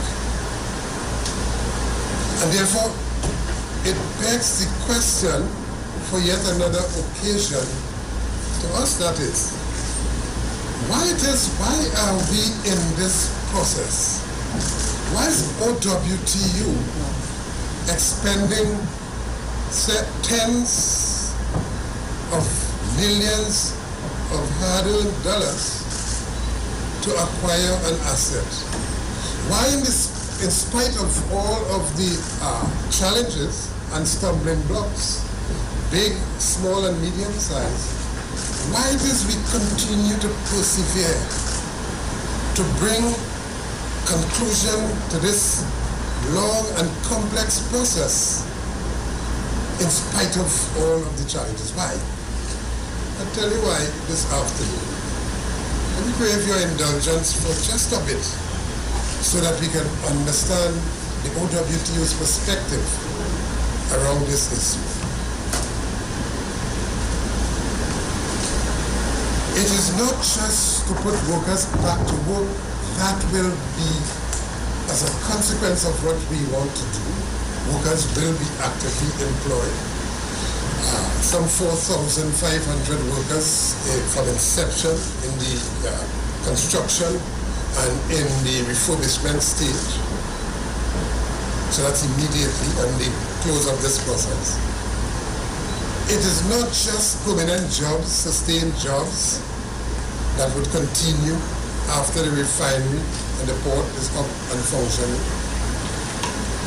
It is not just for the terms and conditions of employees to to ensure that workers are treated fairly. That too is important, and that too will happen. But it is more than that. It is more than just OWTU and the immediate workers and who will work at the refinery. It is about Trinidad and Tobago. It is about the 45,000 plus persons in the southern districts of our country that are today impacted because of the closure of these facilities. It is the citizens throughout Trinidad and Tobago who, for many different reasons, all good, give their overwhelming support to us. It is for the mission that was started by the OWTU back in the 1930s and the sustained campaign for our country to gain the commanding heights of our country, its economy. To be in control of our own assets, our own resources, to own it. And to own it, not in any superficial way, but for the ordinary man in the street, the sick and the infirm, the born and the unborn, for future generation, for the people of Trinidad and Tobago to benefit. And it is also connecting with the valued input that went into those assets for a number of years since its inception. And so when you see us step up to the plate and put in a bid for those assets, it goes much deeper than just the bid. And therefore, we will ensure that we have a viable, successful, profitable, well-run entity conducting its business in the most business-like way, ensuring that those assets produce for the country. That will happen. But may I remind all that the blood, sweat, and tears that were poured into those assets from inception by our founding fathers, the retirees who today, most of them would have passed on, pressures and so on, in the refinery, our blood, our lifeline, our navel string is buried in that refinery in Point of Air. In a sort of a conniving way to supplant in the mind of the public that something is amiss with what the refinery. And I thought that we would bring that back this afternoon as we put on the table, as we put before the national community, our conviction, our deep and abiding conviction to see this process throughout till the very end so that the country will benefit. That's our only mission, to ensure that every man and woman and child, born and unborn, will benefit in a real material way from these assets. And therefore, we feel compelled on any occasion or every occasion when someone take their time to attempt to cause great injury to the process that would lead to the completion of this acquisition of those assets, when someone who should know better take their time to place in the public domain, raise issues in a sort of a conniving way to supplant in the mind of the public that something is amiss with what the OWTU is doing. May I also remind all this afternoon that it was our third President General of this great noble union, the Office Workers Trade Union, Comrade George Weeks, that carried and led a campaign for the nationalization of the oil industry. Somebody will remember it would have peaked in 1979 when we raised issues of how the multinational Texaco at that time was running the refinery and the port and all of those assets. And the union at that time, led by its President General Comrade Weeks, they were making the point for all of Trinidad and Tobago to hear that all of the profits, all of the resources of our land was repatriated to the country of origin of the multinational. And the crumbs, the very crumbs, was what was left for Trinidad and Tobago. And even more than that, as they prepare to depart, Texaco that was at that time, as they prepare to depart our country, they were running down those assets. Those are facts. It's a matter of public records. You just have to check it. My point to you this afternoon is that from time in the inception to now, the OWTU would have been involved in a sustained campaign to protect and to advance the interests of the oil industry, not for OWTU's sake alone, far from that, for the benefit of Trinidad and Tobago. And for us, it's not just an OWTU thing. We may be those who are championing it, charged with that responsibility at this time because of where we were and where we are positioned in the economy. But for us, it is a Trinidad and Tobago thing. And I dare say, it is a patriotic thing for us, the Office Workers Trade Union.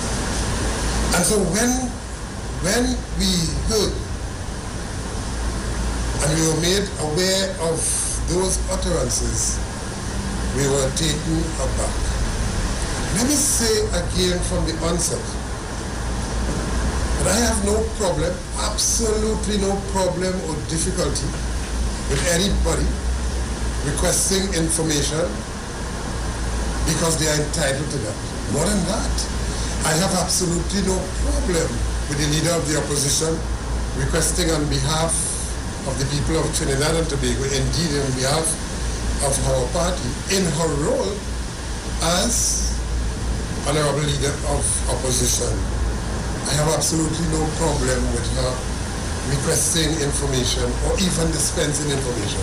But my one concern and my one call here is that as you dispense information, ensure that that information is accurate. Otherwise, it will be an act of irresponsibility to do that. And therefore, I want to again point out that it is not outside of the custom of the leader of the opposition to inquire from the OWTU and the trade union movement about issues or concerns that we would have on national issues. And so, as recent as her preparation for the response or contribution to the national budget, she would have written to different stakeholders, the OWTU also, asking for concerns and information as it pertains to the budget. So do you have any concern? Do you have any queries or anything that you feel that the opposition can raise? And that has been a custom not just with her, but with all of the opposition, especially the UNC. I could go back to Comrade Pandey. And so I dare say that that is a correct position to take. But I'm saying this afternoon, in such a sensitive acquisition process, knowing that you can request information if you are not clear, if you do not understand, or if something lands in your mailbox and you do not have the clarity, or before you go public, the same approach could have been taken to ask the OWTU, what are these things about? This thing landed in my mailbox. Alright then, Father got you among my friends, please. Because me don't know all my enemies. I the one that will stand right beside you. And want to soak you like them a lead. So me ask God to protect me head in the streets at night. And all of me enemies, yes, Father God, please shine them a light. Oh, Father God, yeah. So guide me from the bad mind people. The ones them way I promise even. The National Congress, Kamala Prasad Visasa, is accusing the government of deceiving the country with respect to the sale of the assets of the Pointe-a-Pierre refinery to Patriotic Energies and Technologies Company Limited, a company owned by the Oilfield Workers Trade Union. Shirley Lewis has more. Political leader of the UNC, Kamala Prasad Visasa, claims the sale to Patriotic Energies, the only local bidder, was only an election gimmick. She also accused the government of mismanaging the country's oil and gas industry to the point that it's lost its competitive edge. To the refinery to Patriotic OWTU, days before the election, days before, they're going to sell it, they're selling it. We had no problem for locals to own the refinery. When they made this statement, we had no problems with that. We said, okay, but there are questions of transparency and accountability. And she accused the Dr. Keith Rowley-led administration of deception. You studied that in 48 hours and said, no. No to Patriotic, no to OWTU. And now Mr. Roger, I wonder whose mannequin he'll be traipsing up and down Trinidad and Tobago with now. At least my mannequin was a very good-looking one, so that's okay. I wonder which one he will now traipse up and down the country. So they have deceived Petrotrin, deceived the workers. You all are listening to this? I hope you all are listening, you know. I really, really hope that you all are listening to this. Workers deceived the union and deceived the country at large. On Saturday, Minister of Energy and Energy Industries, Franklin Khan, said the deal with Patriotic could not be reached. However, in a statement on Monday, the Energy Minister said Prime Minister Dr. Keith Rowley had instructed the Evaluation Committee appointed by Cabinet to re-evaluate the request for proposals for the use of the Pointe-a-Pierre refinery to examine the latest position of the negotiating parties as they stood at the deadline of October 31st, 2020. The review and clarification is to be completed and submitted to Cabinet by November 30th, 2020. Shirley Lewis, TTT News. The leader for the movement of social justice, David Abdullah, believes the real issue for the sale of the Pointe-a-Pierre refinery lies with Trinidad Petroleum Holdings Limited, TPHL, and not Patriotic Energies. This, he says, all started when Patriotic was first alerted in July this year that TPHL had difficulty in getting over some financial issues. Sinalala followed the virtual MSG meeting held on Monday evening and has this report.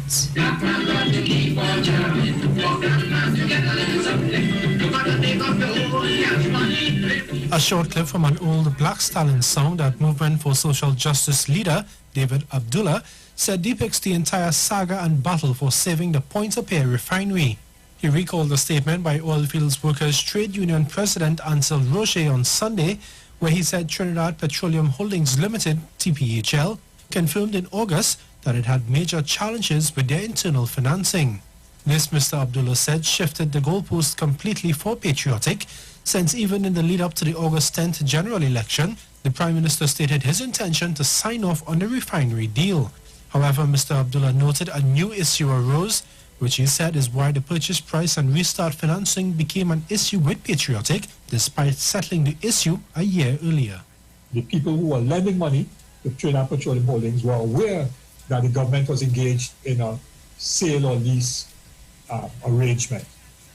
But it would not have resulted in any agreement unless these people who lend money agreed, because it is their collateral.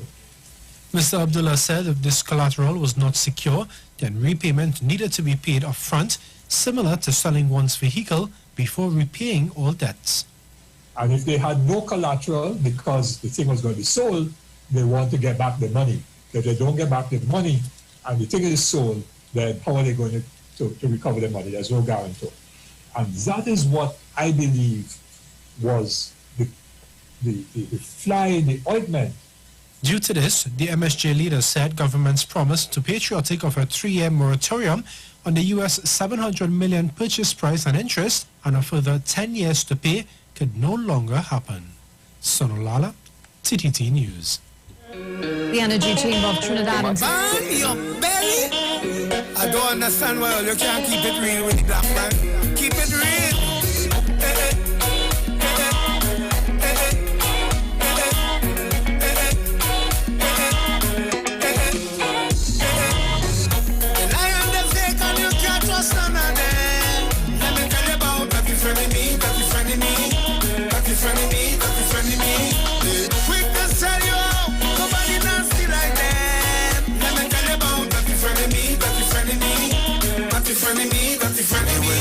To build you up, that's right.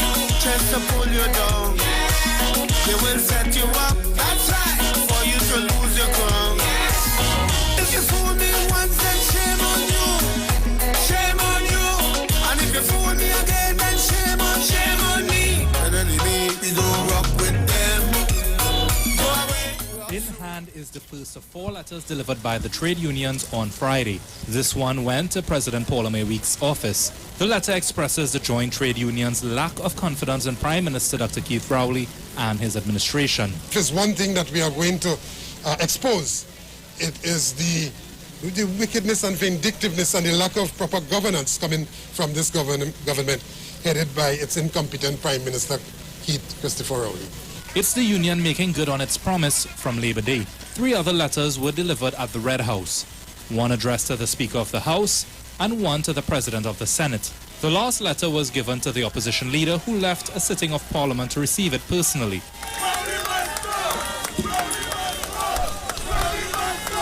It's a message she agrees with. She was then handed a letter of the union's motion of no confidence against Rowley. The opposition will continue, as I said before, to press for bread, peace and justice. We will take all legal steps that we can to have this corrupt, incompetent government removed from office once and for all. The JTAM president says letters will also be sent to the Tobago Chief Secretary and the head of CARICOM. Rashad Khan, CNC3 News.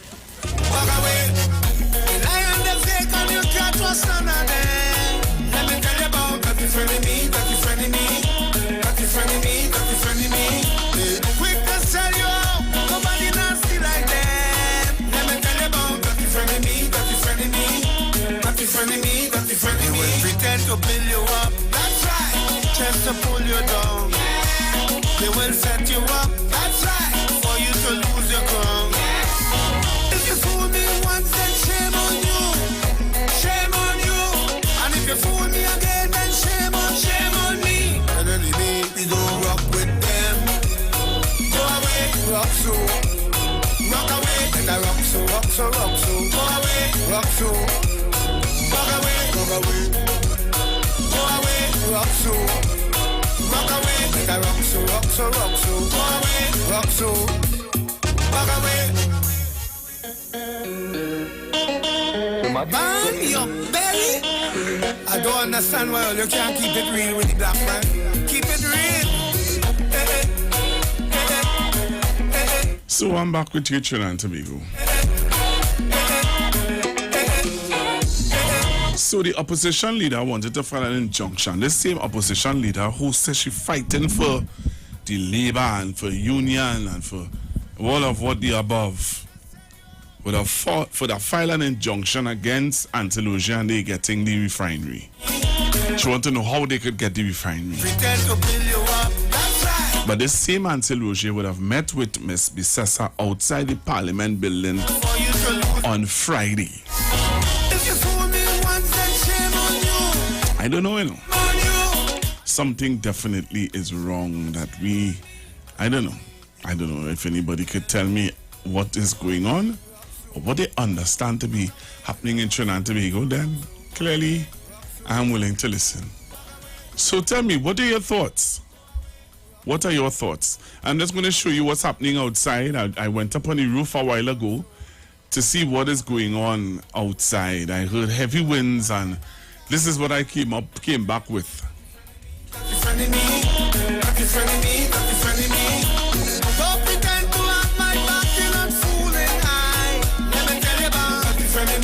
This is how outside is looking right now in Uptown Port of Spain. On the roof, I went on the roof of our building and this is what it looked like.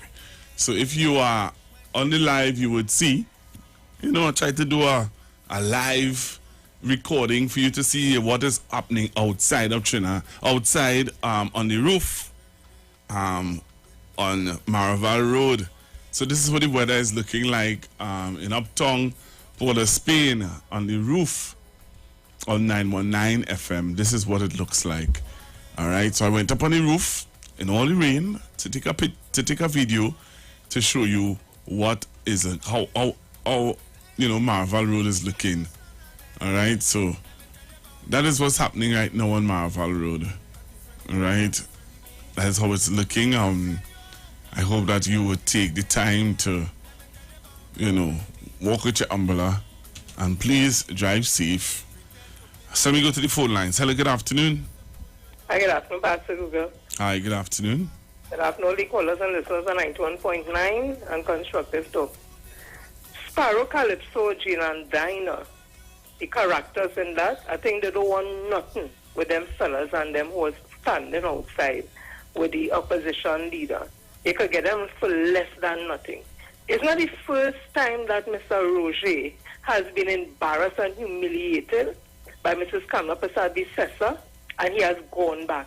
It's like a dog eating up the vomit, because she would have, when they would have planned a big march back in 2000, I think 12 or 13 there, when we were refusing the 5%, should have told them go back to the table and start at zero again, because they were refusing that, and then they planned the big march.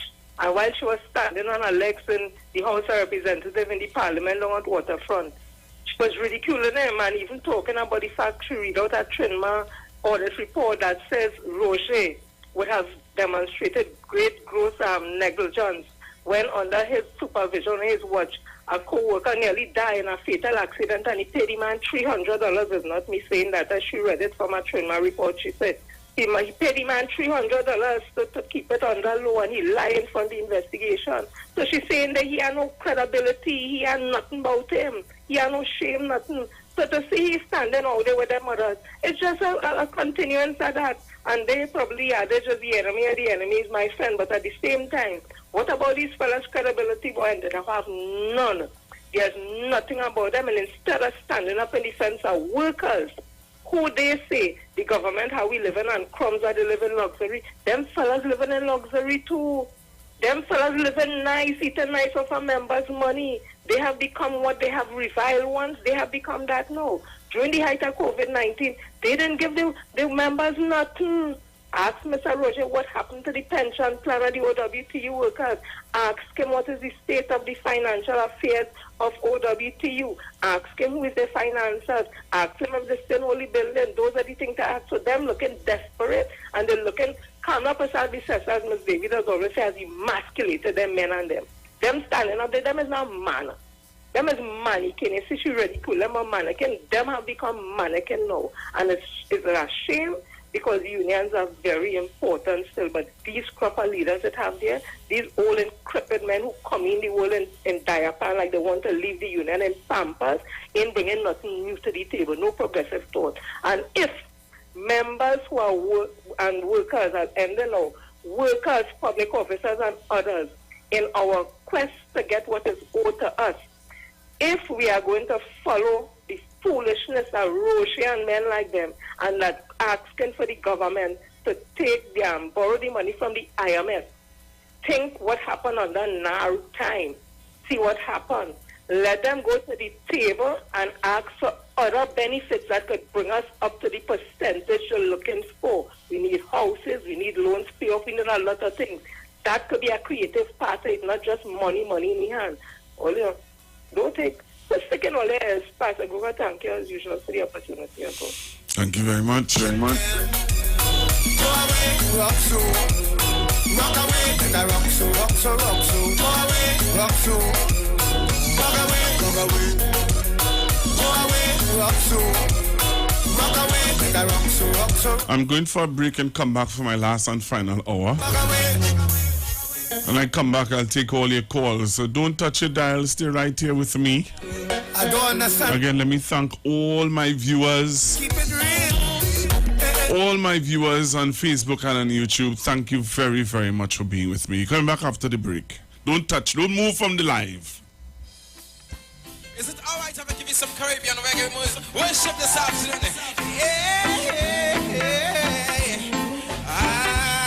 Well, everybody just dance with you right now.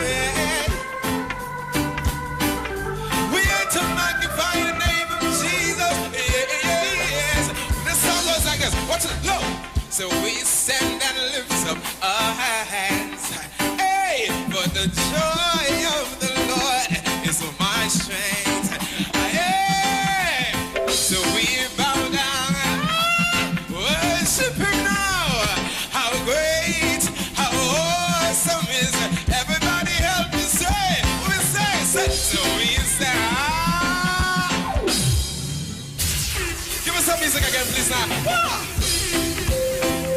Right now where you are, in your homes, just begin to worship the name of Jesus. The song, love, we say. So we stand and lift up our hands. Lift it up, lift it up. For the joy of the Lord is our strength. We bow down and worship Him now. How great and awesome is everybody. Help me say, we stand and lift up our hands. For the joy of the Lord is our strength. Hey, we bow down and worship Him now. How great, how awesome. Say, holy is the Lord God Almighty. The earth is filled with His glory. Say, holy is the Lord God Almighty. The earth is filled with His glory. Say, holy is the Lord God Almighty. The earth is filled with His glory. Say, holy is the Lord God Almighty. Say, the earth is filled with the earth. Shalom. The Israelite School of Universal Practical Knowledge under commanding General Yohana will be on the street 91.9 FM every Monday from 7:05 p.m. to 8 p.m. bringing you the truth according to the Bible. The ISUPK is a non-profit faith-based community organization that will respond to the plagues that's affecting blacks, Hispanics, and Native Indian. We also have programs such as education, both adult and youth, food distribution, rehabilitation, both drug and alcohol, mentoring, counseling, and spiritual support. Remember, tune in every Monday on 91.9 FM, 7:05 p.m. Shalom. Every Friday, it's all about Fire Mood Soca Fridays with MC Duke and Selector Kochi from 6 straight to 9 p.m. blazing all the latest and past soca hits. So remember, make it a line, make it a day, rock and come in, you know. It's all about Fire Mood Soca Fridays on the Street 919 FM. You don't know. If you're experiencing pain, constipation, headaches, poor blood circulation, high or low blood pressure, diabetes, cancer, swollen or darkened feet, come visit us at Health and Wealth Lifestyle, located at 73 Eastern Main Road, Barataria, opposite Eastern Credit Union. We at Health and Wealth Lifestyle offer a wide range of services. Come and experience our new 3D analyzer, which allows you to have a look inside your body. We also provide live blood analysis, iridology, ionic foot detox with foot soak and foot massage, aquatherapy, full body massage, and organic supplements on sale such as nano silver, nano zinc, body light, cold pressed sesame oil, and more. Health and Wealth Lifestyle, located at number 73 Eastern Main Road, Barataria, opposite Eastern Credit Union. For more information, call 275-8359 or 288-1108. Join Nicole Huggins for Health and Wealth Lifestyle every Monday from 9:05 a.m. to 9:55 a.m. right here on the Street 919 FM. Good about I'm looking like it real bad. Are you ready for that boat experience again. The Sea Champion and the Embassy say, book with us for that unforgettable boat ride experience. Sea Champion leaving from King's Wharf, San Fernando, and the Embassy leaving from Breakfast Shed, Port of Spain, or Westside Trinidad. For more information, call 399-5959 to 814723 or email us at coralvisiontt@gmail.com. Book now and reserve your cruise. Hey, that boat, look like it's on to it. Turn your lights down low and listen to the Master's radio. Get in touch with God. Turn your radio on.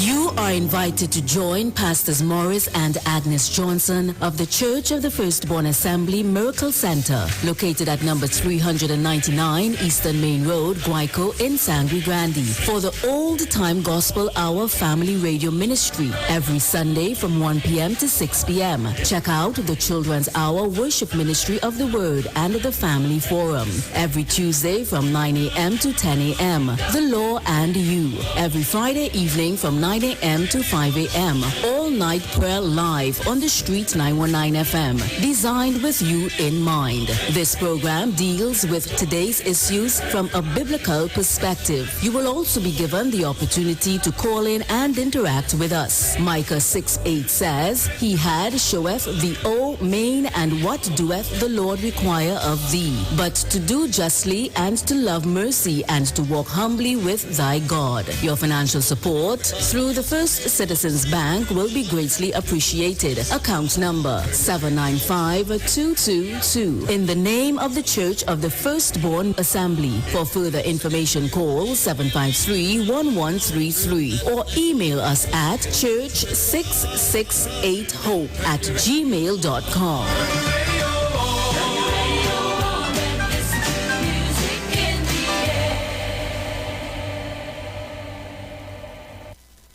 Share the live. Share the live. The Street 919 FM on Facebook and Instagram. Share the live. Iowa George on Instagram. Share the live. Iowa TV and Street TV on YouTube. Share the live. The Street 919 FM. All right, so I want to come back in and say thanks again to those of you who are listening to me on radio. So I don't want to leave out my radio listeners. Thank you very much for staying tuned to the Street 919 FM, and also to my YouTube viewers and my Facebook viewers. You all are really, I really appreciate you all staying with me on the Street 919 FM. We go to the phone lines again. Hello, good afternoon. Good afternoon, Google. Good afternoon. Thanks for playing all the various contributions, right? So if your comment could please. The union is aware of the situation that happened Friday. They gave the document to office holders. It's not that they're going to join anything like that. So they will make a statement concerning that development. All right. So thanks for flagging that the information and so on, and they are aware of what is happening, and they will make a statement on that. Don't come off the phone, please. I beg of you. All right. So the reason why I would have done it also, and I appreciate that you would call in and tell me that the unions are aware, because I'll tell you something, Esther. Most people know that I'm a person on the ground in the sense, and I could boast and say I am on the ground because I don't have no vehicle. Mm-hmm. I don't have any vehicle. So when I finish my work, I walk down Maraval Road. I go on Trackbeach Road, stand up, wait for a taxi. Take a taxi, drop out on Frederick Street, or drop out by City Gate or by the water taxi. And people will meet me from time to time, and they would share with me. They would say, Google, something ain't right about that. How could a man, how could a union leader, right, meet with the opposition leader who was instrumental in going to the courts to stop them from acquiring the refinery? something is not, it doesn't sit well with them at all. They're not happy about it. They feel as though it's only because you are in a place where, because Ms. Bissessa is saying that she's coming out. I can play it back. She said that she's coming out to protest with them.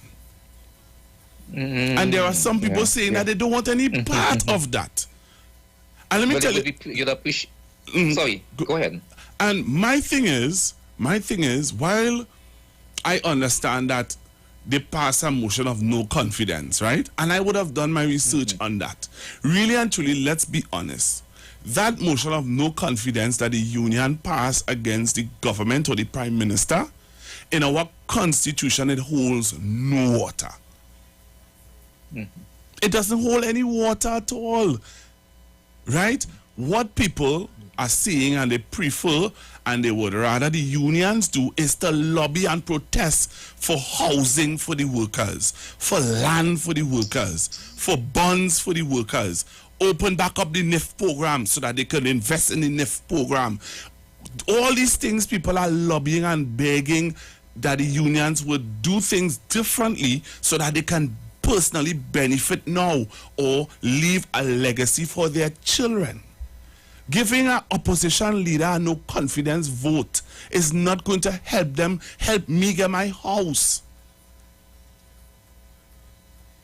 Yeah, I understand what is. But on the Labor Day speech that Roger did, he say he don't want any position from any government because he want to be able to criticize them whenever they do anything wrong. So he don't want no position. He say he dealt with Kamala back then, or we dealing with these certain situations with Dr. Rowley and the concerns of the nation and all that. Yeah. So the meeting that is saw Friday by their office holders, they are dealing with the country and office holders. So by right, you have to give the office holders the document or what have you.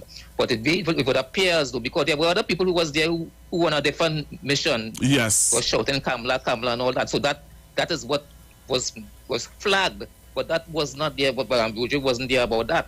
He was there about certain that situation. And concerning also, I talking about this concerning the refinery. It appears that the refinery was they had the money for the refinery and everything else, but the goalposts keep moving all the time, and stuff like that. So that will need to be dealt with also fairly and so on. Because we just said that apart from that, they say that when they get the refinery, right, that they will open it up to Trinidad and Tobago citizens to buy shares into the company and become owners of $1 billion industry. So they have things in plan too in terms of developing the country and assisting whoever it is to develop the country and so on.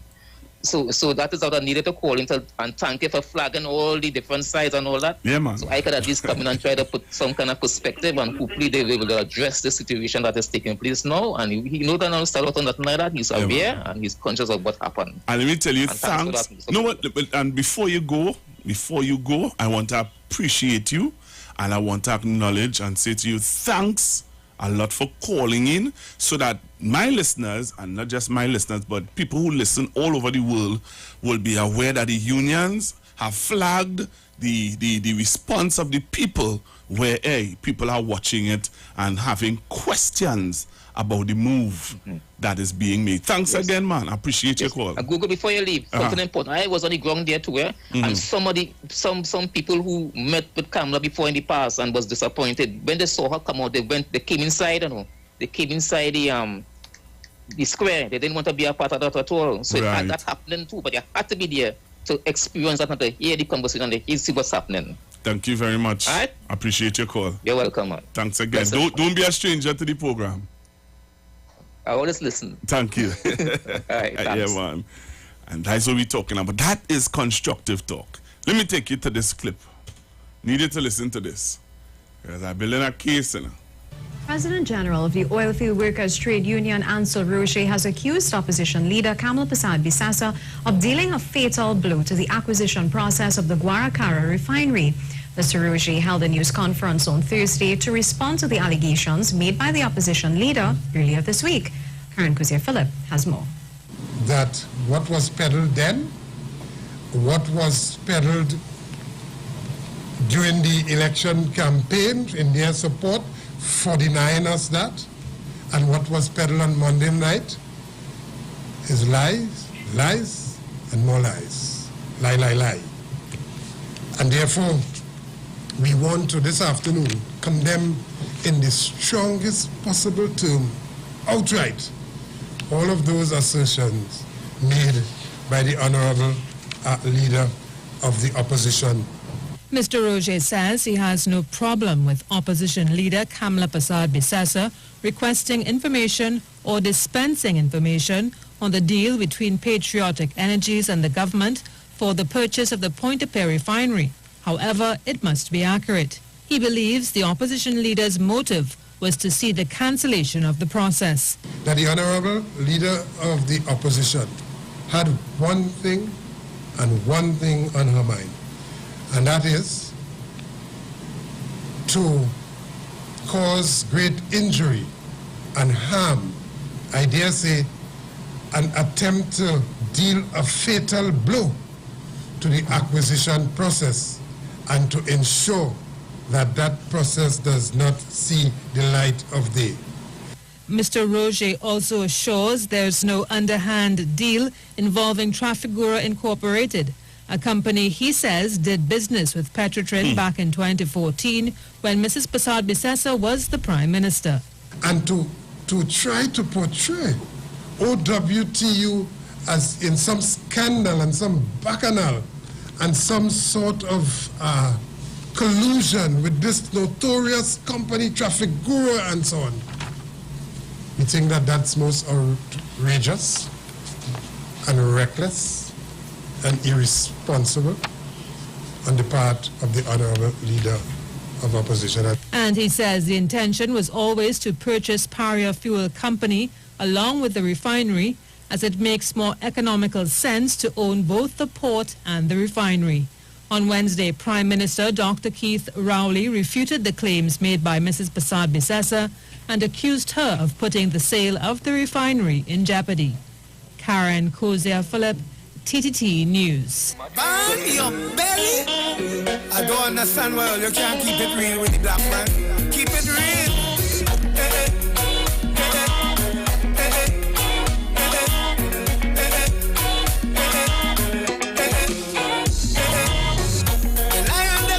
So I just playing the clips, eh?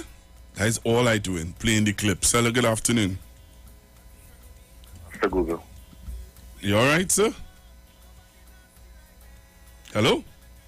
Yes, good afternoon to you, sir. How are you, sir? Not too bad at all. And good afternoon to the listeners and callers of 91.9.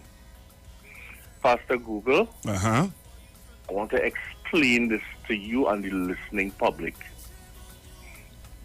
People must try and remember when it was first announced in the Parliament by the Minister of Finance, who was the preferred bidder. Yes? Remember what was also discussed. The first initial thing that was discussed was that they were going to pay $700 million US for the refinery over a period of 10 years, and they were going to be given a 3-year moratorium so that they could begin to do the repairs and so on and that sort of thing. And they had to to present certain things to the company. The company was Petrotrin Holdings Limited, which was working on behalf of the government and the people of Trinidad and Tobago. Now let me explain something to you on your last caller. You know why that was done initially? And it took some time? Because even though I say, okay, Pastor Google, you are the preferred bidder, we don't just meet tomorrow and sign on the dotted line.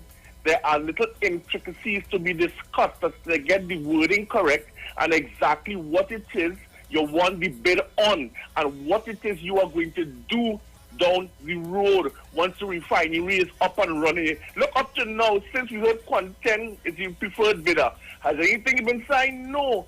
There are certain things that have to be ticked off first before that final conclusion.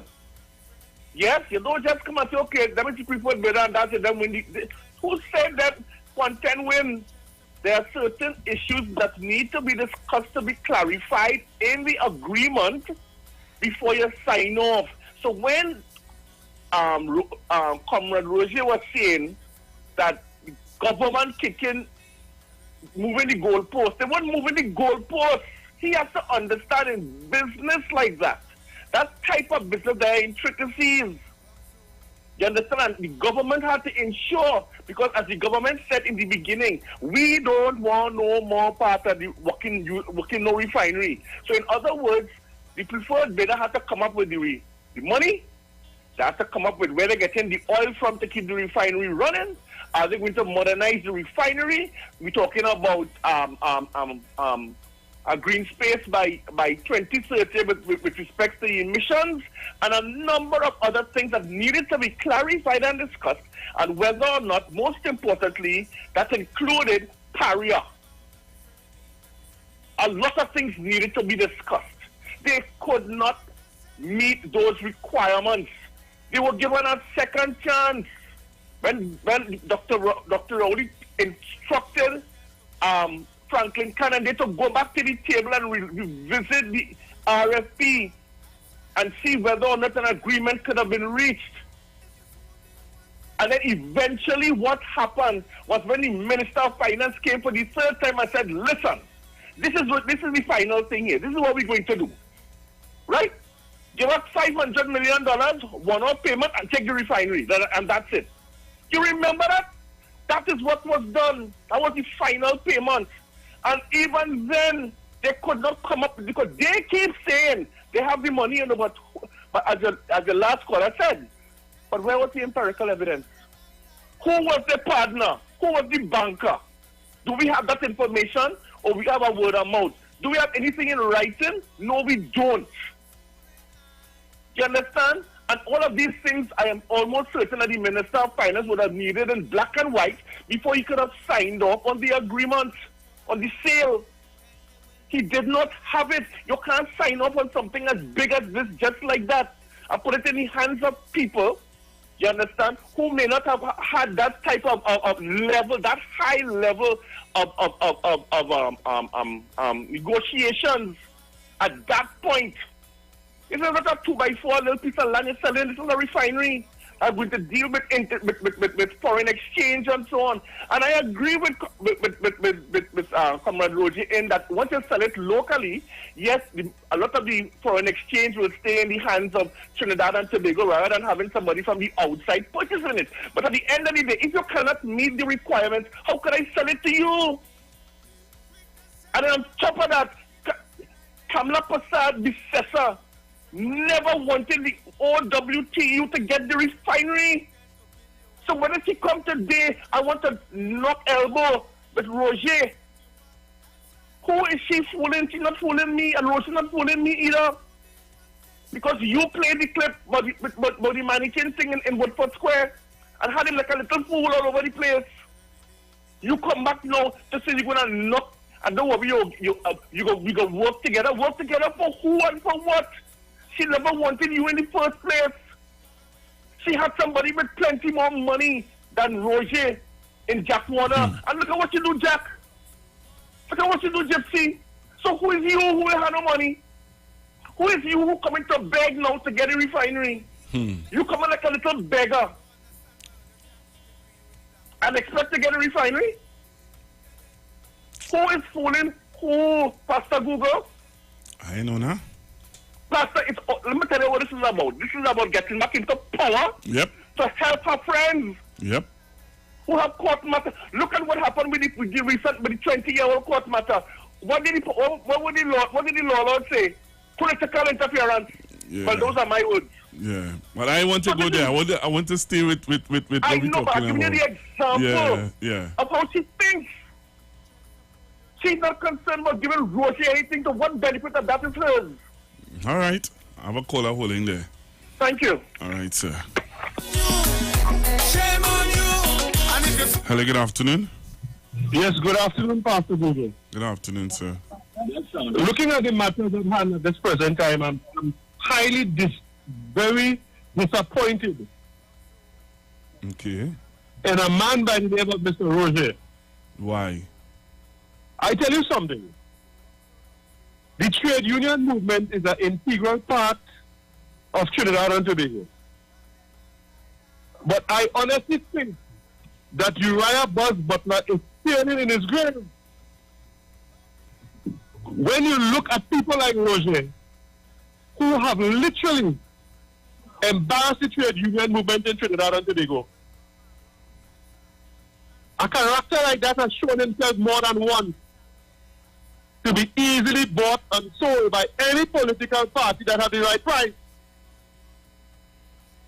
And he's an embarrassment to the trade union movement because he does not have the particular fortitude to negotiate on behalf of the trade union movement, to come up with an academic, visionary proposal that could have been made them successful in the bid to run the oil refinery.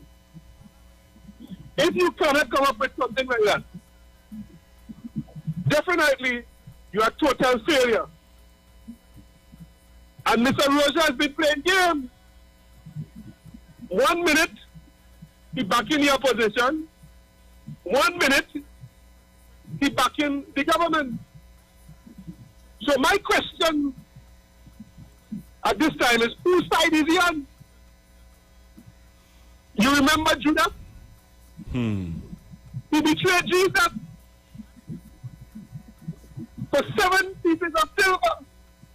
I have no respect for people like that. And I hope that very soon he will do the honorable thing and resign from the OWTU and find himself in some political cemetery, not in Trinidad and Tobago, but some other part of the globe where he cannot be found. He's a total failure. I rest my case. All right. Real with the black man. Keep it real.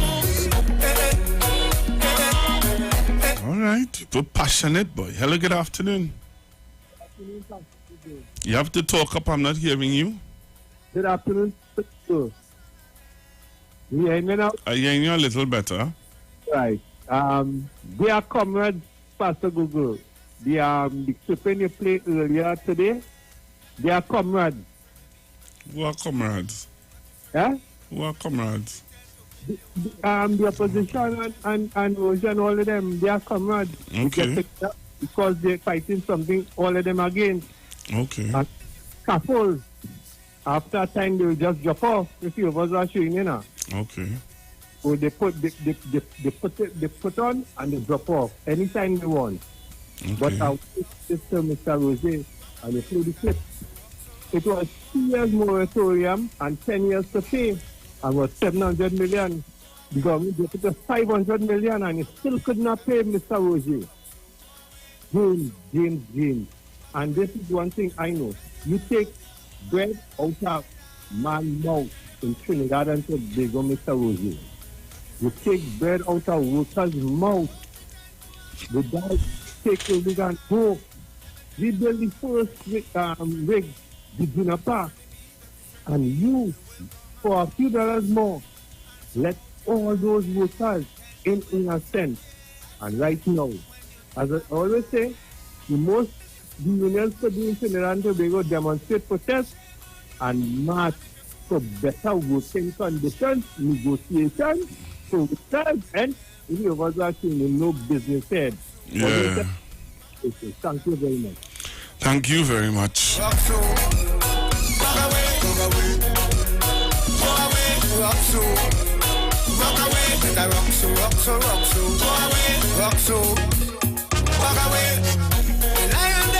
Hello, good afternoon. Hello. Yeah, good afternoon. Good afternoon. I listen to the union leader, Pastor Google. Right. Tell me.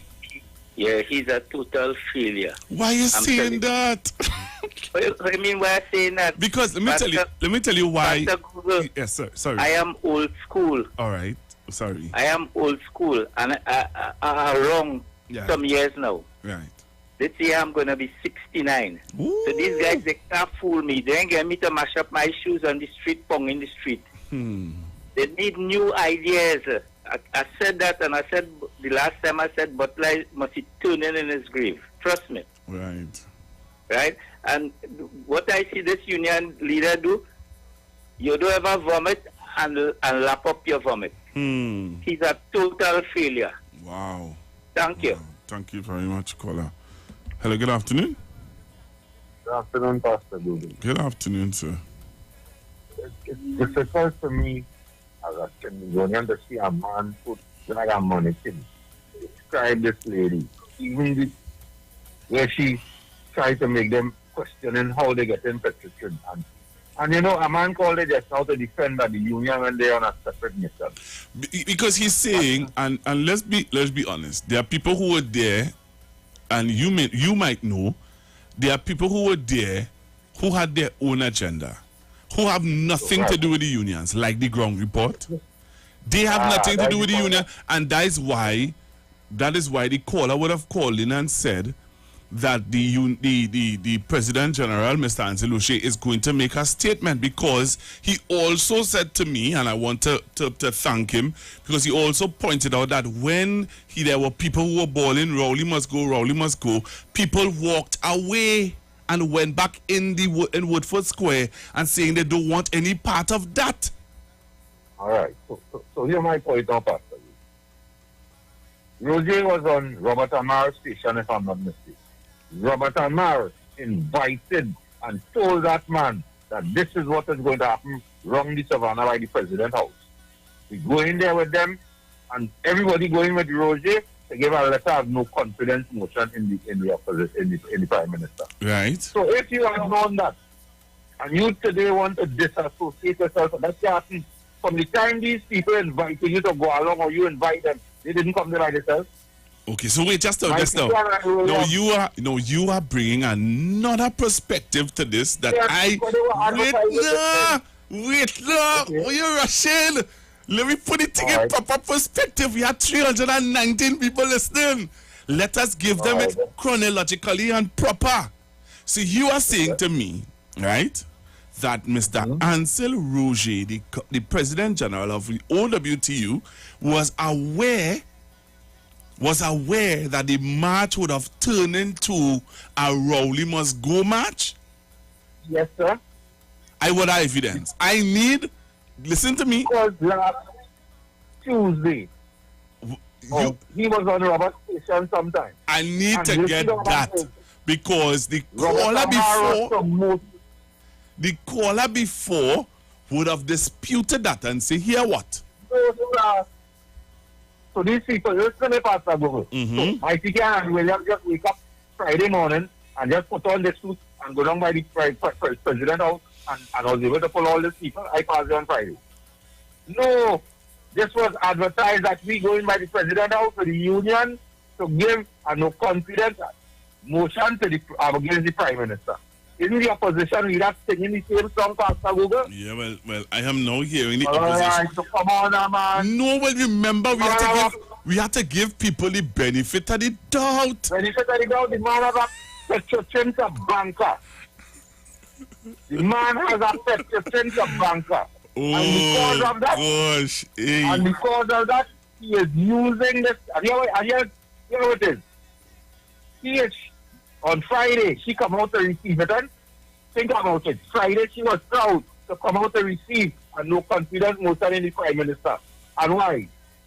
To show the disenchantment of the population. My Tikian and Andy Williams come with their crew. And he brought along his crew. And that crew is mainly of what race? You understand the logic, Pastor Google? I hear you. To try to put the opposition that they are going on. I have the support of the African vote. I have the support of the African vote. You hear me? Yes, I hear you. So you understand, if you understand what they're trying to do, they're trying to convince this lady that we are going on. The 29 seats that we had, even though we don't have the people's partnership, but I could get the support of the people to vote for it. Whoa. And the union is trying that. Okay. With the help of Michael and Andy Williams. Okay. Thank you very much, sir. Okay. Don't rough up my caller. I still want him to be a part of the program. I still want him to be listening. I don't want you to rough him up to make him feel as though he's not don't have a say. All right. Hello, good afternoon. Good afternoon. Thanks for telling me not to rough him up. Oh, man. I try to defend you, but come, tell me something yet. Come, save your union. Save your union, brother. It is so good. Talk to me. Yeah. Well, here what? Well, everybody know there was no confidence motion against the Prime Minister and so, right? So obviously the ground report will be also supporting that. But as I say, on principle, you have to give the no confidence motion to office holders. They give the president, and obviously we'll have to give Kamala Postabi because she's an office holder. She's the opposition, and I think they give it to somebody else too. That is our office holder and so forth. So by right, they have to do that, even though you know. So what I'm saying is that when Kamala came out and so there were certain individuals, when they felt uncomfortable and they went back inside. Right, I won't call their names or whatever because they had bad experiences with Kamala Postabi before, and she admitted that she made some mistakes. You understand? But it is what it is. I mean, he had was to meet, he had was to discuss, and sometimes what you see is not. It may seemingly look like the other thing, you know. Sometimes when you see it, it will look like that, but you have to be there in the environment to hear what is going on and to experience it. So I'm telling people, let not your heart be troubled.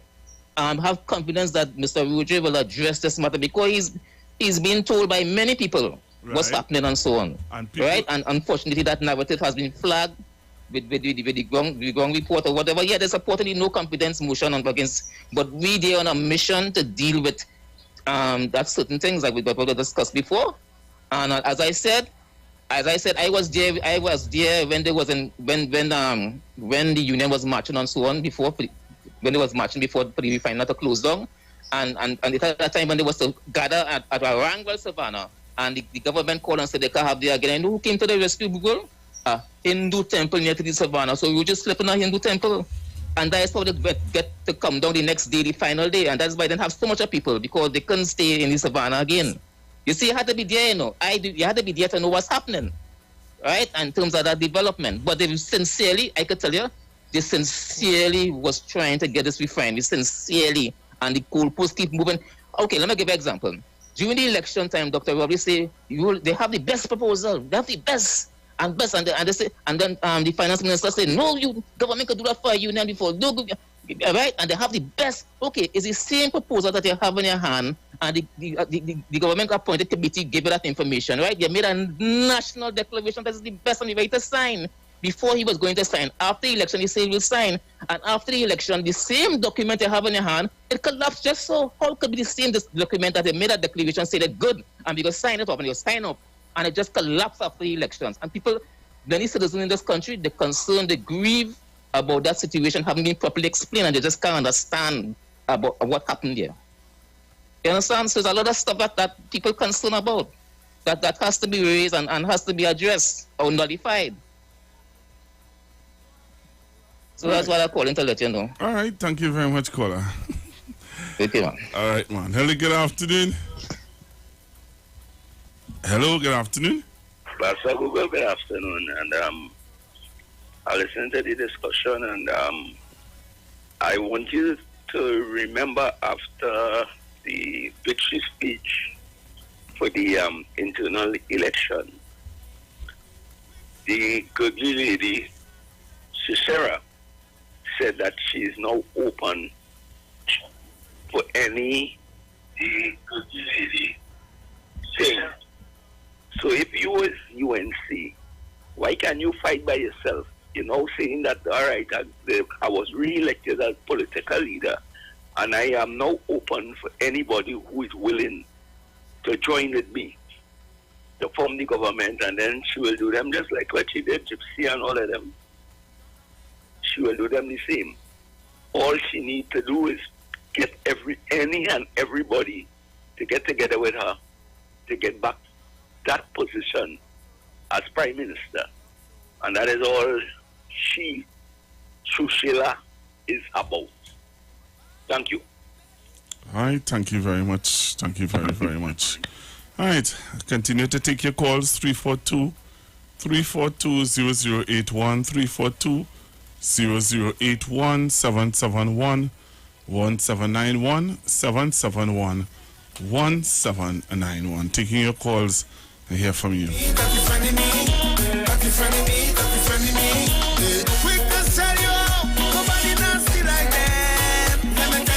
Hello, good afternoon. Pastor Google, I just want to, as you're saying, let us connect the dots and stuff. It has always said that, right?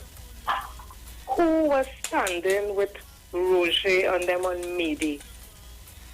Was it Robert Amaru who was on the platform speaking? Wasn't it Rio Titi with the Indian lady who would be saying all kind of racial thing against people of Africa? And he said, wasn't it the David Welsh?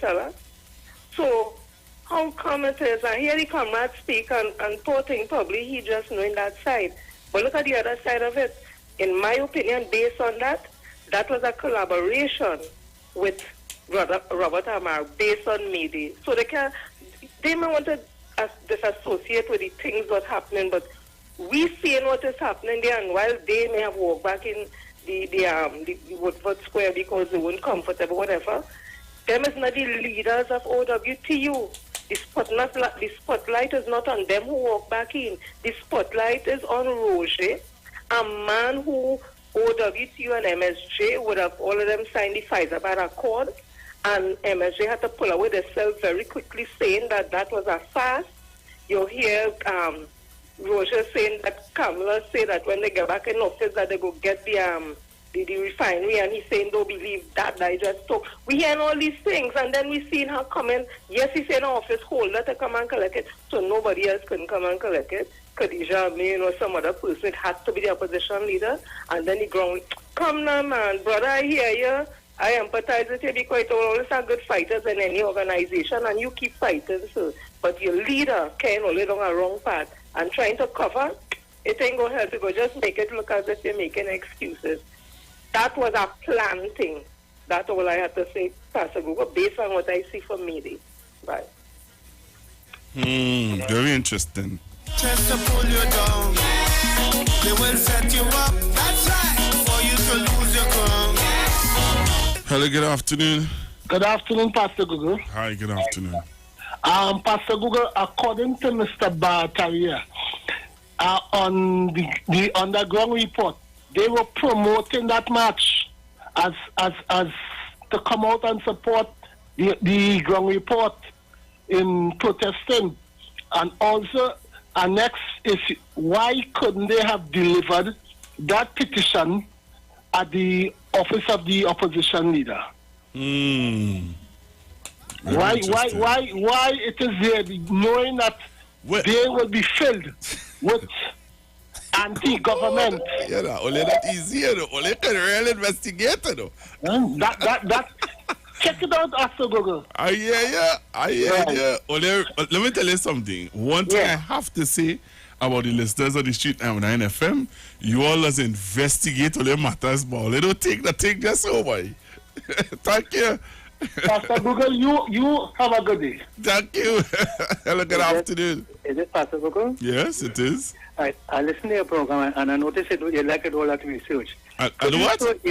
You do a lot of research now, a lot of research. Uh-huh. Could you research for me, you know a group called the Round Table? You remember that name? Yes.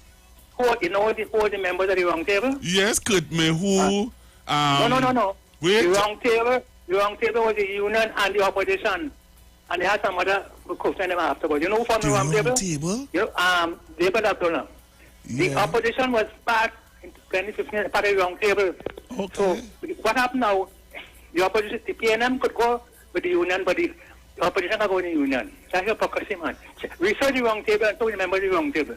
And David Abdullah say he formed the Round Table. At the time, the Round Table was a big thing. You all agreed it. No, the opposition. Just now, caller, just now. Yeah. The Round Table that you're talking about, if I recall correctly, that was under when Ms. Vicessa was Prime Minister and Dr. Rowley was opposition leader. Correct.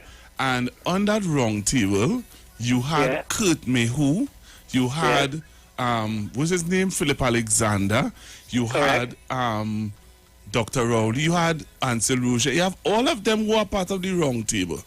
Correct. So what's the problem now? The problem now, sir, What is the problem? The problem now, sir, that people are having is that how could you meet with somebody that you self said would have filed an injunction to stop you from getting the refinery? Well, you know, join politics or what? You know in politics? I'm in politics long time. This is politics. You know, join that. You surprised at that? So it the opposition does that all the time. In the round table, there be section 34. The opposition uses the right. They use a big section 34. Deborah Donald say he's a fella from the round table, and he's a fella never established with the PNM. He caused the PNM years there, and he went back with them with the round table. He caused the PNM years back, and he went back with them with the round table. Oh, so what is the fun? So it good now because it was good then. It good now. Listen, you don't know politics. Learn politics. Okay. You don't know. All right? Aye, brother. Right.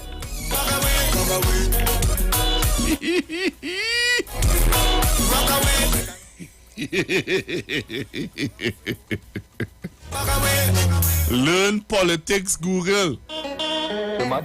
You're too naive. I don't mind, you know. I don't mind you calling and scolding me. I enjoyed this program today, though.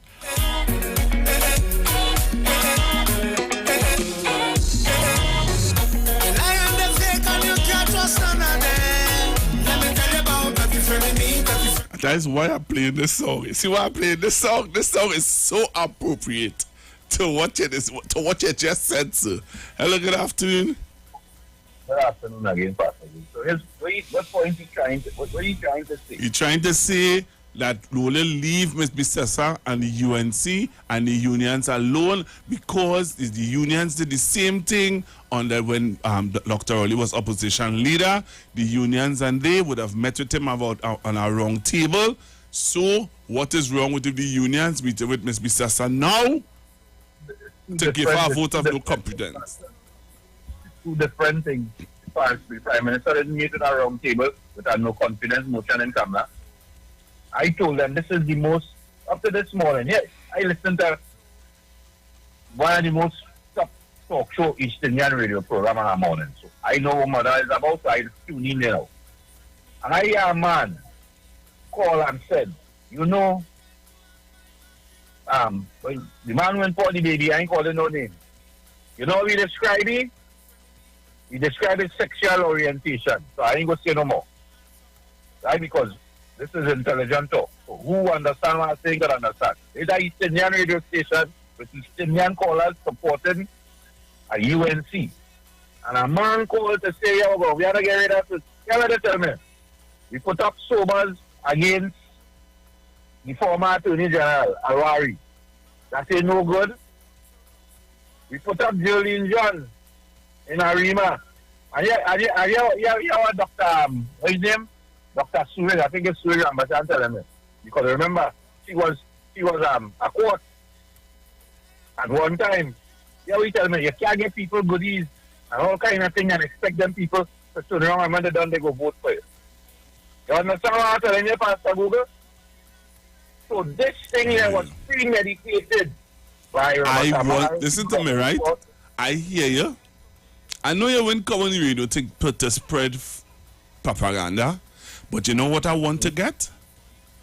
I want to get the recording with Mr. Roche, with Mr. Amar. I want to hear it. I want to hear it.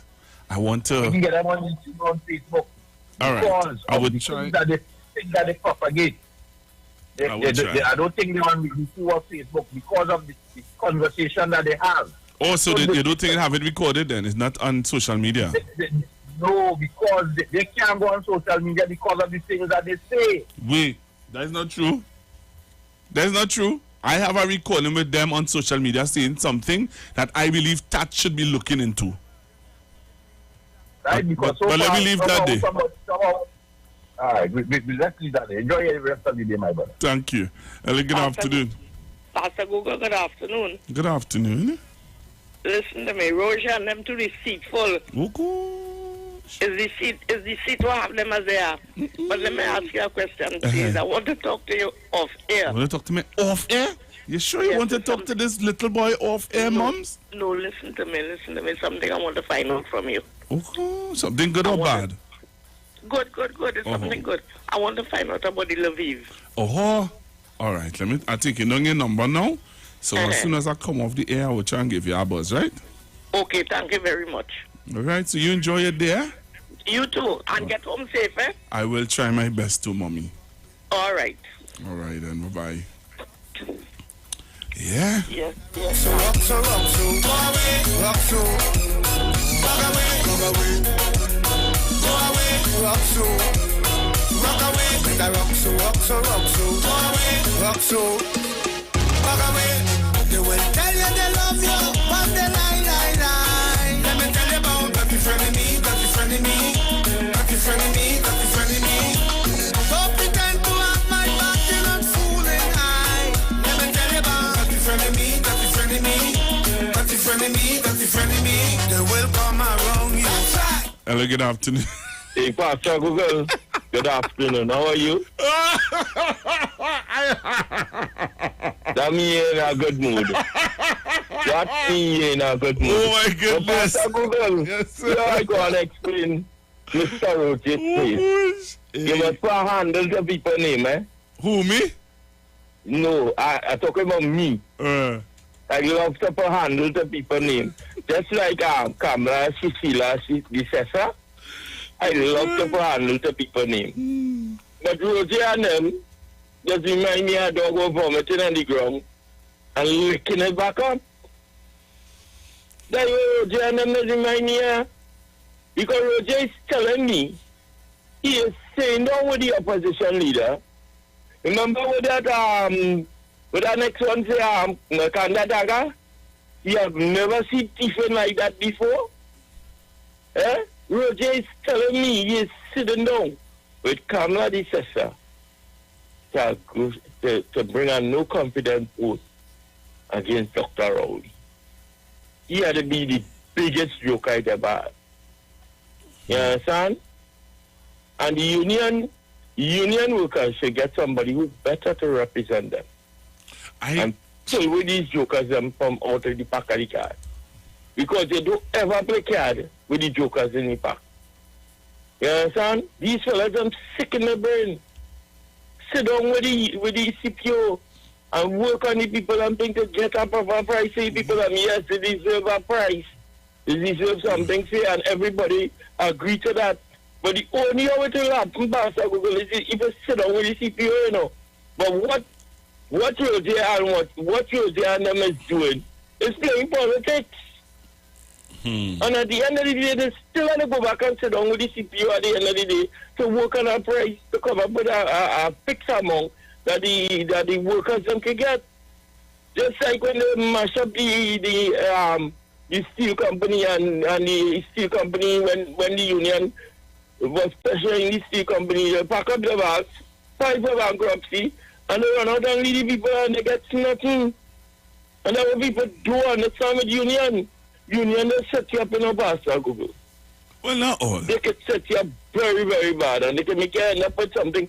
Remember Watson joke? All these sing and dance here, singing and dance, and then you come and sign up for how much? 5%? Yep. People have to remember these things. Don't let these fellas and play all for no fool, you know. They're supposed to go to the table, sit down and work on all the things. All the deserve all that want to know. But they will play politics with all that. And all them marching and going on with all kind of things. And then they still have to go back to the CPO. Right. So them playing games. Them know at the end of the day, Dr. Rowley is not the person who does it. You know. And the union had to remember at the end of the day, the government is there to secure the business of the people at Trinidad and Tobago. Right. Thank you very much. And if they do not do that, and we end up in financial problem, we'll end up in the IMF hand. And then nobody can get paid. I hear you. Thank you Have very a much. blessed day. Thank you very much, caller. I really want to play some voice notes. I don't know if I can. I don't know. Yes, there's a caller holding here. Hello, good afternoon. Hello. Yeah. Good afternoon. Hello? Pastor Google. Yes, caller. You're on the air? Yes, sir. First of all, I want to find out who sang the song at the Calypso Building Character. Oh, that is Mr. Sean Daniel. Sean Daniel? Yeah. His voice song different way. Must be style. Okay. So I'm going to move on now. Okay, you like Remember it? that Robert Amar was at holding some post in the UNC. Eh? I don't know that. Yes, she was. Caller? Caller? Okay, I don't know what happened there. Manu? Good afternoon, Pastor Google. Good afternoon. And to all the listeners. Very good contribution, very good program today. But what I say, I know a fellow with a farm. Listen to me carefully. I ain't telling nobody to do nothing, no violence. Eh? I know a fellow with a farm on the southern main road. Have some got me exit to away. Hey, don't encourage that. No, I ain't going to do nothing violent. But we buy nothing egg for. Don't even put it in the mind of the people now. Oh gosh. You know they done mark we already. And they say I encouraging somebody with a egg. I just buying the egg and them. All right. Well, you keep the egg and them home, eh? I'm boiling them. All right then. I love to play on the bagel. Okay, Manu. Love to you too. Lord, Manu come to talk about rotten egg. Manu, leave me alone with that now, please. Spare me, eh? Spare me with the rotten egg. All right, Trinidad and Tobago. Whoosh. That's the time already? Gosh, look at the phone lines. People, I have to go. All right? I have to go. I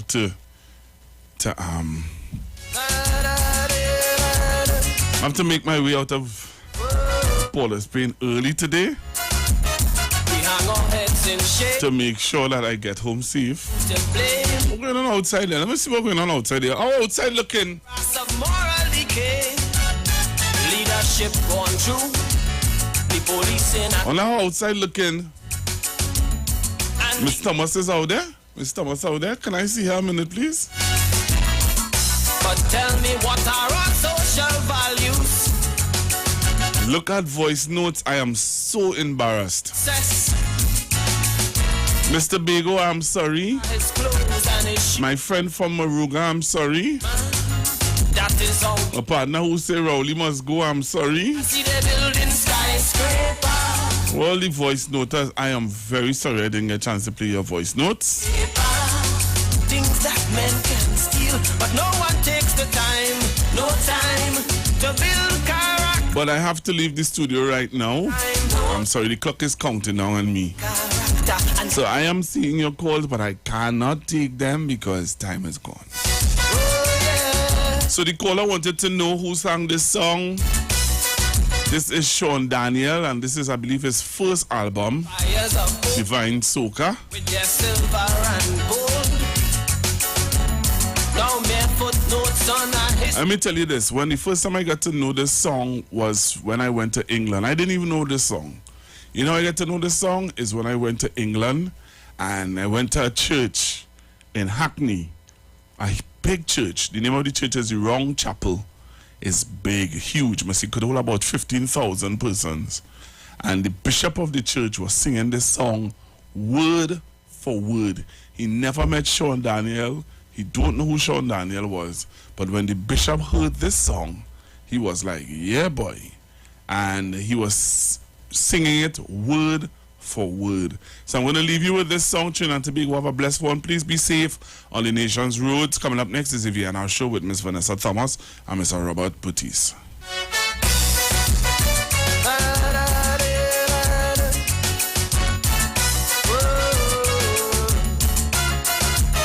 We hang our heads in shame. We ask who to blame for this morass of moral decay. Leadership gone through, the police in a stew, and the talking heads will have a field day. But tell me, what are our social values? And tell me, how do we judge success?